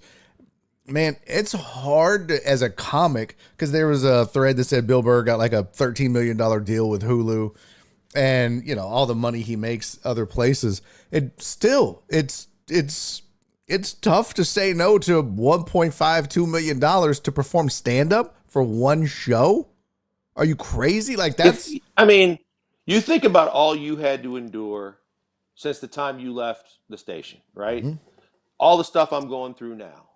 You come to me and say, for me, and because it's a bigger picture thing, it's our families, right? And then I throw the kids in the mix too, and the kennel of dogs. But all kidding aside, I look at it and say, yeah, I'm worried about finding my next job. You give me the opportunity to not only be employed, but what you're going to pay me means I don't have to look for a job ever again, and neither does my entire family. That's not just life-changing, that's massively changing everything. Yeah, I'm with you. It's not as easy as people think. People love to take the moral high ground when they're not involved in those decisions, but it's not as easy as it sounds. That's the other thing, is I'm seeing like creators and stand-up comics and others that are like, I'm going to lose some followers for this, but And then they go on and talk about what's going on in Minnesota or the country or the ice or whatever. And it's like, it's a tough position to be in. I've had people, like, when I've started, because I was like, oh, fuck it, I'm just gonna say what's on my mind and say what I believe and not worry about the consequences if I lose followers or people don't want to support me because of that. That's fine, but that's easy for me to say because I'm not making millions on my followers right now. You know what I mean? Like, I don't know if I had 3 million followers and came out and said fuck ICE and immediately went down to 1.5 million followers. Like, oh shit, ouch. It goes back to the whole Jordan thing, right? When Jordan wasn't the Jordan brand yet, and he said he wouldn't pick a side politically because both sides buy tennis shoes. He got crushed for that because the expectations of the people that weren't in his position, that didn't have as much to lose and or the money involved in it that he did, wanted to make the decision for him. But at the end of the day, it's really the guy that's going to face the most backlash and have to handle all the possibilities, and only his choice. That's it. Yeah. Yeah. Sean said, BS Barry, if they offered you that kind of money, you would go. That's what I'm saying. I'm saying it would be very hard for me, even though I don't agree with much of what they do. It's very hard to turn down $250,000, $1.5 million. I don't care who you are or how much money you have.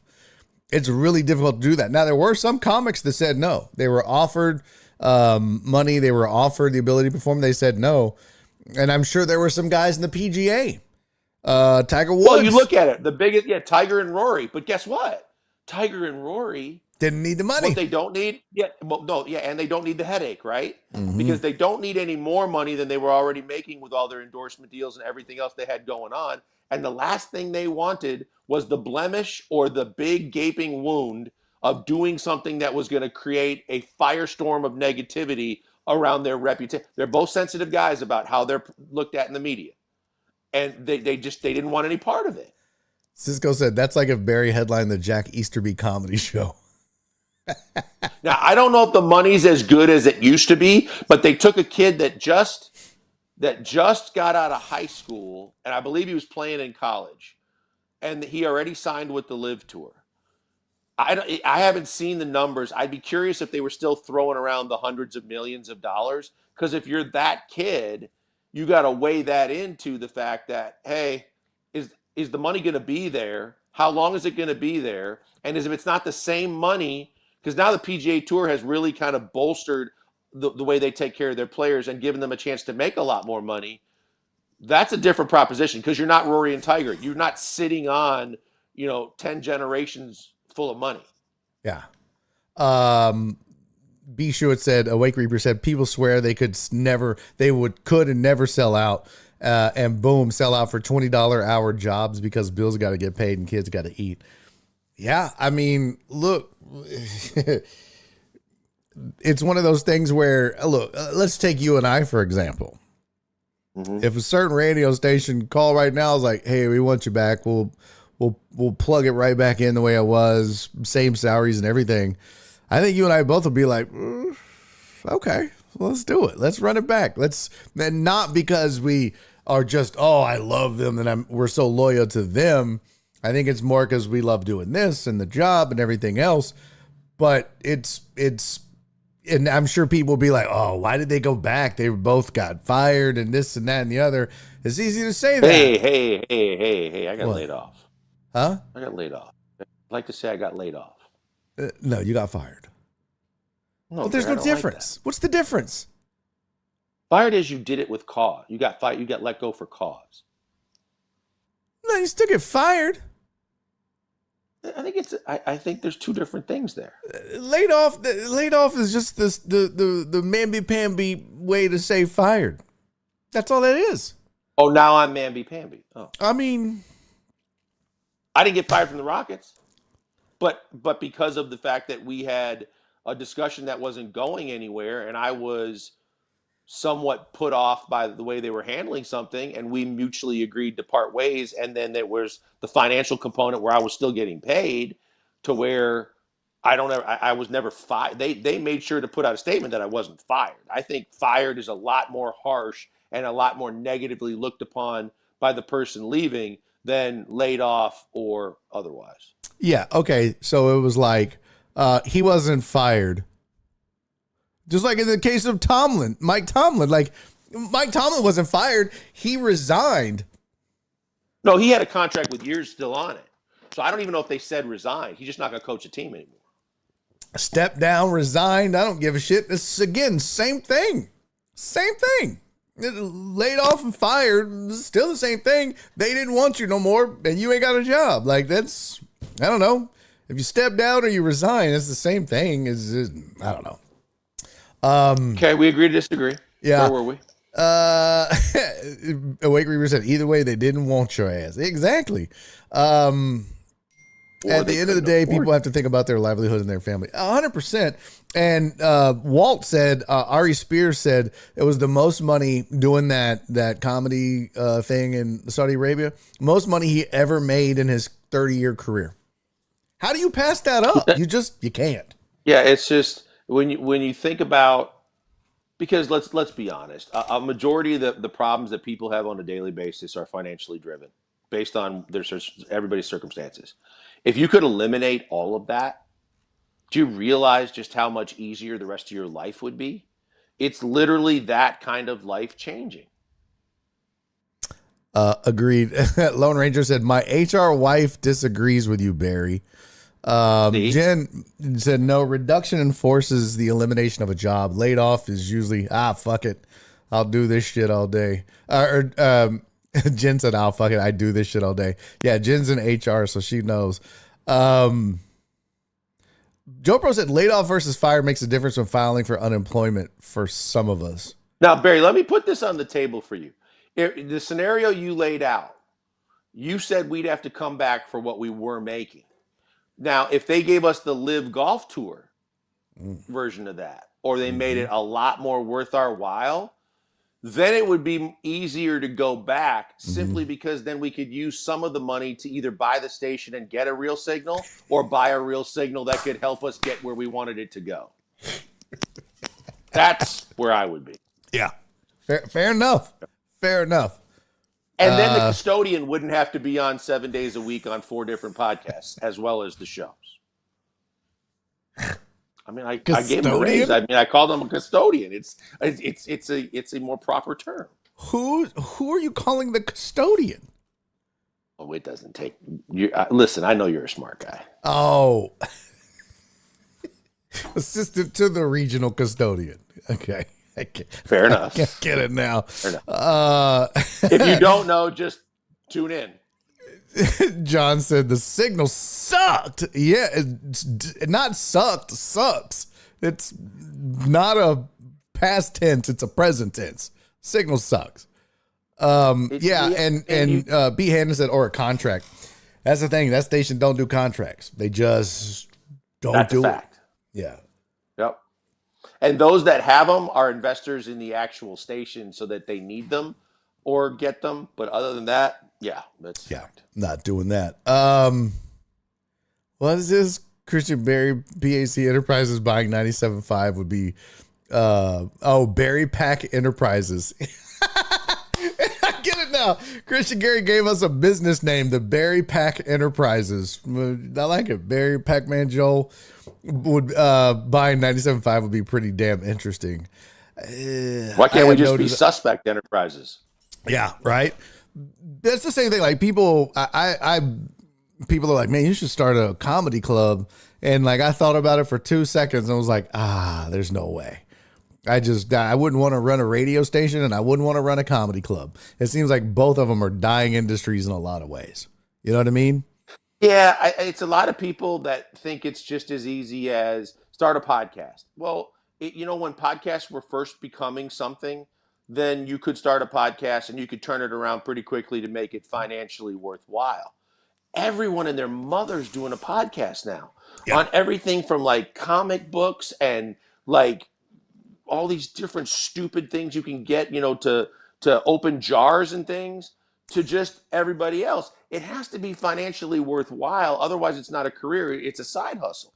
Yeah. And trust me, I know, and you're 100% right.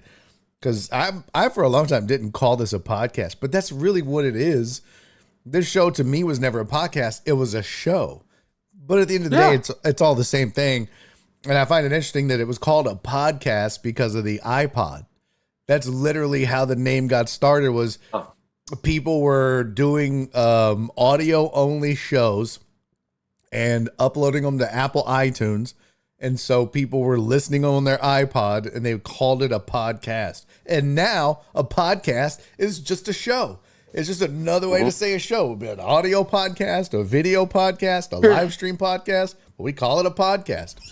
We don't call it a show. Here's it's the the thing. damnedest thing. We appreciate suspects from day. I don't care when you became one. The fact is it's a very real thing, and they haven't gone away. And we hear from so many people that want us to do this. We both needed to make dollars and cents because it makes sense to us to do it. Yeah. But it's not just you guys listening, and that would help. But you guys listening kind of helping us as we kind of create the sponsorship profile to make sure that it makes viable financial sense for both of us. Because I'm not speaking out of turn by speaking for Barry. We would love to do this on a daily basis, and nothing would make us happier. But you like when you lose the radio format of things, because someone asked about this, does the signal matter? Well, you and I were talking about this the other day. When you get 12 minutes of commercial sponsors on every hour, right? Because you have to do 12 minutes of commercials basically. And then you do all the live reads and the drop-ins and stuff. You have the ability to make a ton of money. Well, why do people watch us like this? Because we can talk for 3 hours straight and we don't need to take commercial breaks. Well, then how the hell are we making money? Yeah, that's it. Oh, trust and believe. At the height of this show, it was great. You know what I mean? Yep. But It was look, it wasn't much better. huh? Matter of fact, there wasn't anything better. And you know, and When you look at the ratings, we were number one for a reason, because we cared about our listeners, because we made it about us, not just them. We made it about being the station, and we made sure that it was like a party every day, whether it was planned or not. And it sucks that we didn't have a choice in them breaking us up, because otherwise it would have been interesting to see how far that would have gone and if it would still be going on today, because both of our lives would have been a lot easier if it was still going. Facts. Let's see. Where'd it go? Oh, Total Dallas. Thank you for the $5 super chat. He said, "Dang it, Barry, the hammer got laid by the station." Yeah. I appreciate the super chat, but that just makes no fucking sense. Total Dallas. That is, I don't know what that's crazy. You're a weirdo. Oh, what's up, Don? Don said usual suspects ran the city hands down. That's what's up, Don. Appreciate you. That was Don on YouTube. Think about when those shirts came out. Oh, go ahead. Think about when those shirts came out and how, like, even that, we had our hand in that. Like, that was your brilliant idea of to do it just like the movie. And you say that I was the one that used the term for the first time, but we all came on board and said that's what we should call it. The minute those shirts came out, we had people calling the station every day, go, where do I buy them? Like, everyone wanted them. It's not just, hey, I want to show up at Nick's place because I got a chance to win because I got a chance to get a free ESPN t-shirt. People wanted to buy our shit. Yep. Facts. Jeff on sports didn't make it. Let's see. Okay, so real quick, I gotta do some house cleaning real quick, Joe. So Potch just timed out Total Dallas on YouTube. So where'd it go? Yeah. Okay, so I gotta go over to YouTube and time out Total Dallas. Get out of here. And I gotta play the runner for it. So hold on. Let's see. Where the hell is the timeout? How is Potch allowed to time out Total Dallas? I wish I had that tech. Boy, because and it's a 10-minute timeout. Everybody can. If you get points for watching, and so you get with channel points, you can do certain things. You can time somebody out. You can become a VIP. There's certain things you can do, and the big one is timing people out when they make terrible jokes like Total Dallas just did. So he's out of here, and I have to play the audio for him getting timed out. Where did you see the picture, by the way, I posted for today's episode? No. Oh boy, you'd love it. Hold on. Let me run this for Total Dallas real fast. Bye, Here we go. Felicia. Bye. Have a great time. Bye, Total Dallas. Fuck out of here, you fucking accuser! Get out. Well, see you later. Get out of here. This is what happens when people get timed out. Bye, everybody.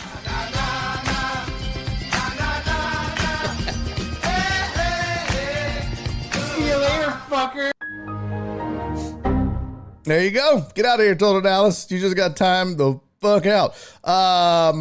Let's see. If he was on Twitch, I would have timed him out myself. Yeah, for sure.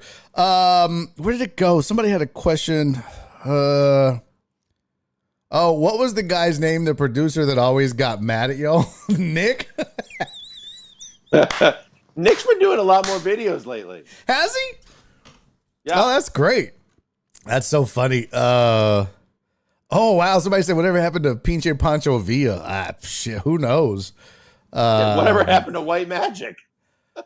Well, he was watching this show for a while, but I had to ban him because he threatened to beat somebody up. I was like, bro, you can't just threaten to We all beat know people that, up. We all know how that. You can threaten a lot of people. We all knew how that would end. Yeah. Yeah. It wouldn't have gone well. He would no not. Just ask AJ.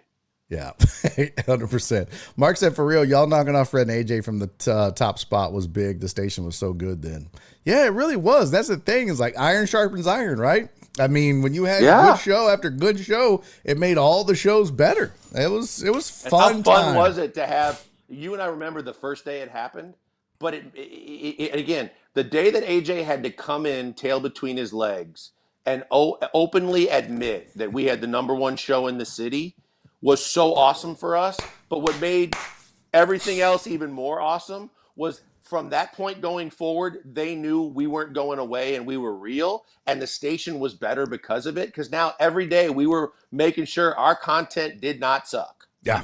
Oh yeah. 100%. We were all about it, and they didn't like it. And then my favorite part about it, though, honestly, was they loved to fuck with people, but man, if you fucked with them, ooh, they got mad, boy. Gem of the day that we redid it. Oh boy, that was messy. Made that shit the woo of the day, and Fred was so pissed. You can't be R.I.P. to Fred, but he was so pissed. Well, that's so funny. And remember the first day that like he was in the office for a meeting or something like that, and we started our show, and after I what up H-Town, I went, and the suspects are on. Welcome into a Wednesday. I just went through his entire intro, and he was so red-faced. Came in the producer's room, steam coming out of his ears, and we're like, "Hey, Fred, how's it going?"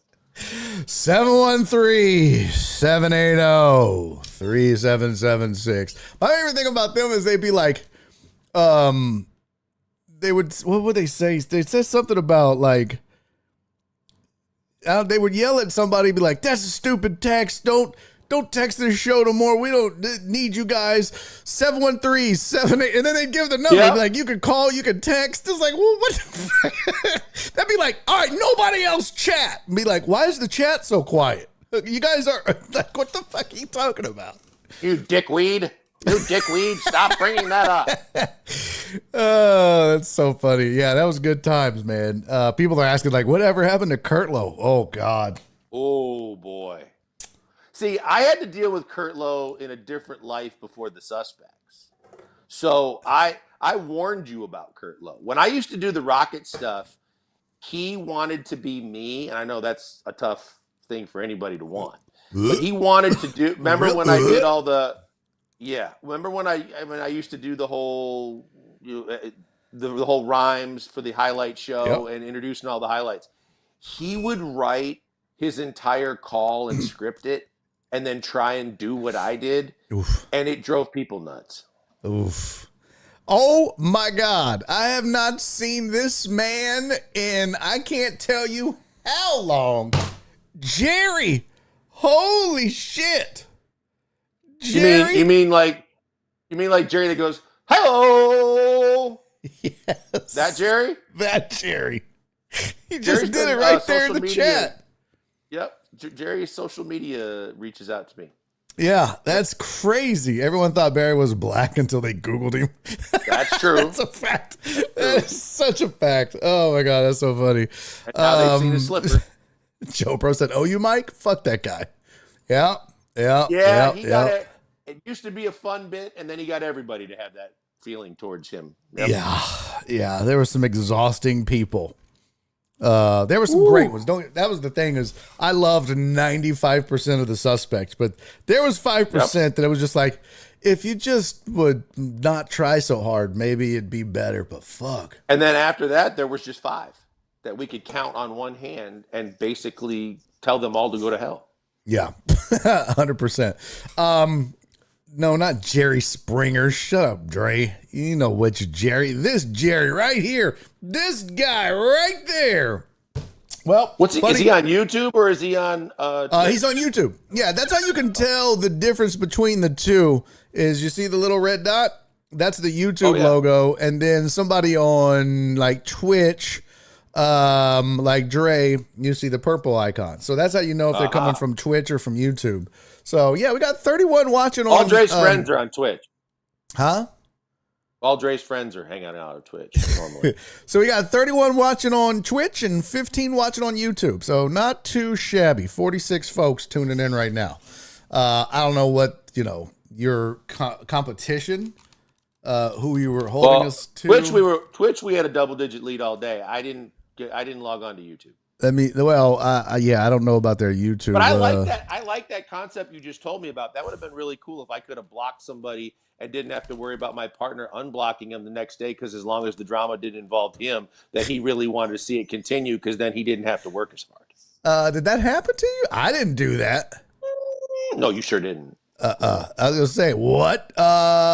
You're pretty good at like standing up for yourself and like in person and otherwise. Yeah, I don't have a problem with that at all. Yeah, okay. They've got 11 folks over there watching. That's not too shabby. On what? Twitch.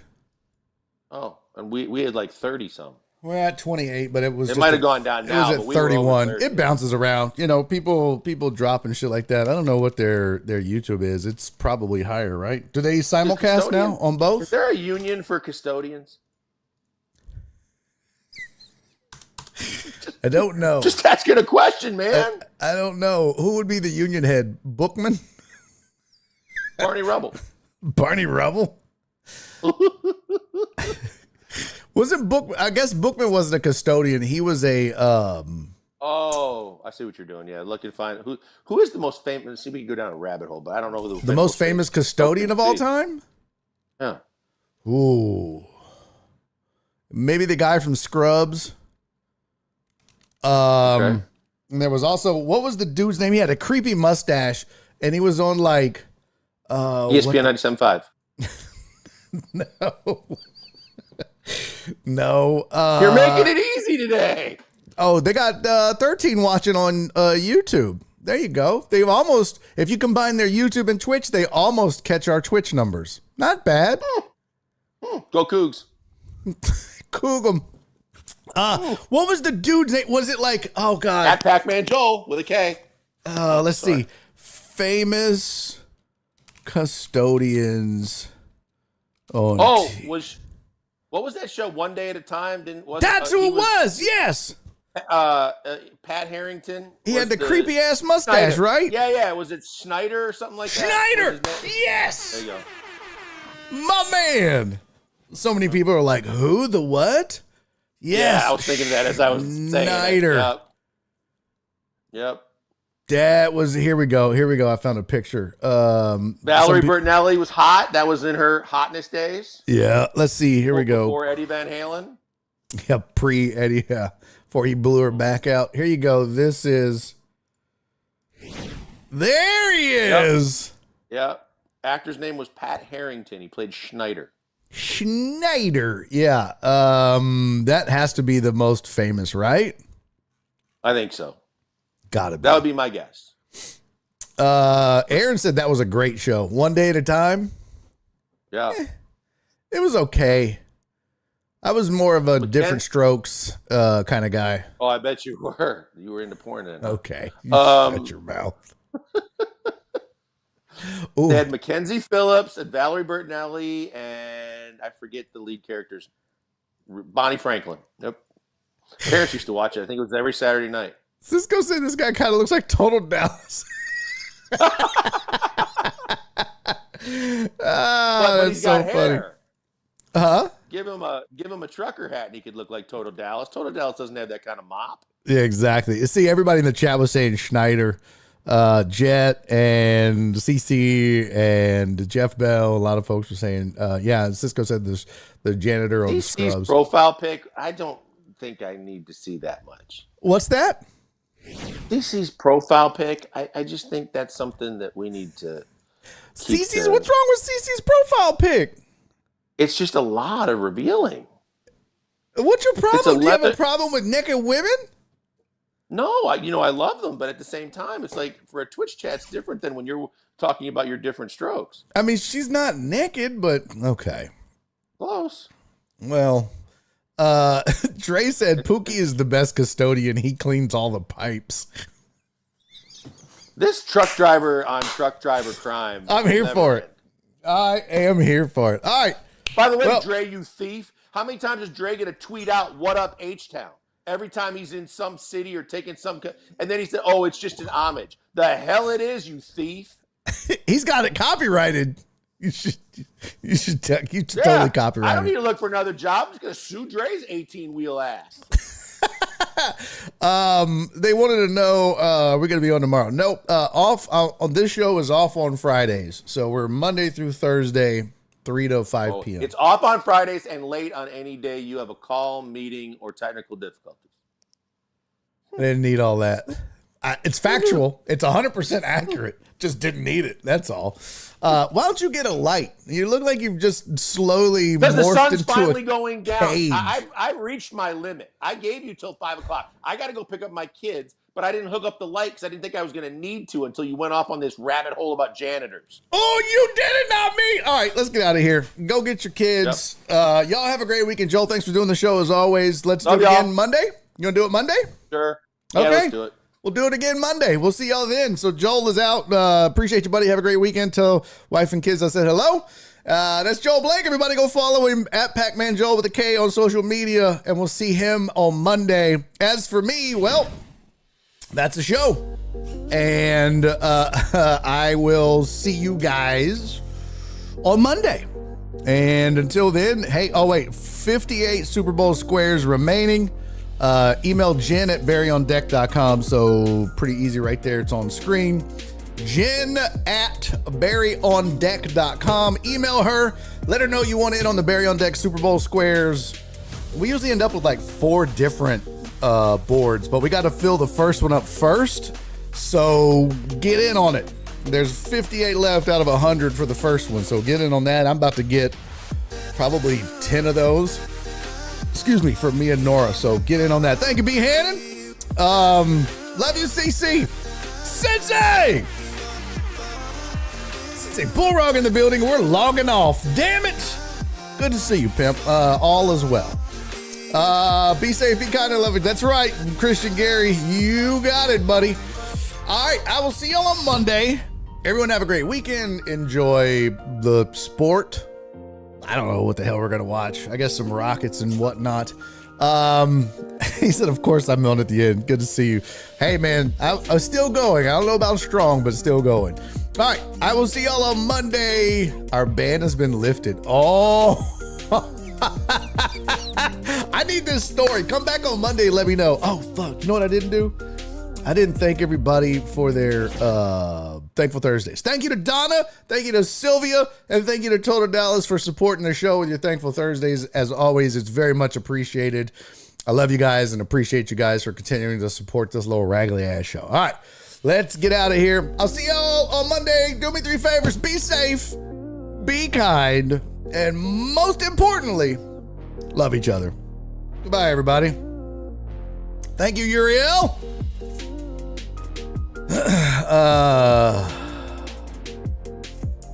Thank you, B. Hannon. Much love to you, brother. Thank you, Cisco. We'll see y'all. Thank you, Donna. Good show, Killer BJs. Shut your whore mouth, Flip. John said he does look dark. I know. That's the thing. Every time Joel does the show, he just slowly, as the sun sets, his camera just gets darker and darker. I'm like, get a ring light. Jeez. Bye, Jerry. Come back, man. It was good to see you, pimp. Always good to see you. Shrinking new season on Apple. Ooh. Okay. Nora and I just finished Blind Spot. I don't know if it was the gummies, but if you watched Blind Spot, the last episode, I was like, this is corny as fuck. I don't know. It's just stupid. All right. I'll see you guys. Everybody have a great weekend. Bye, everybody. And he's making a YouTube video.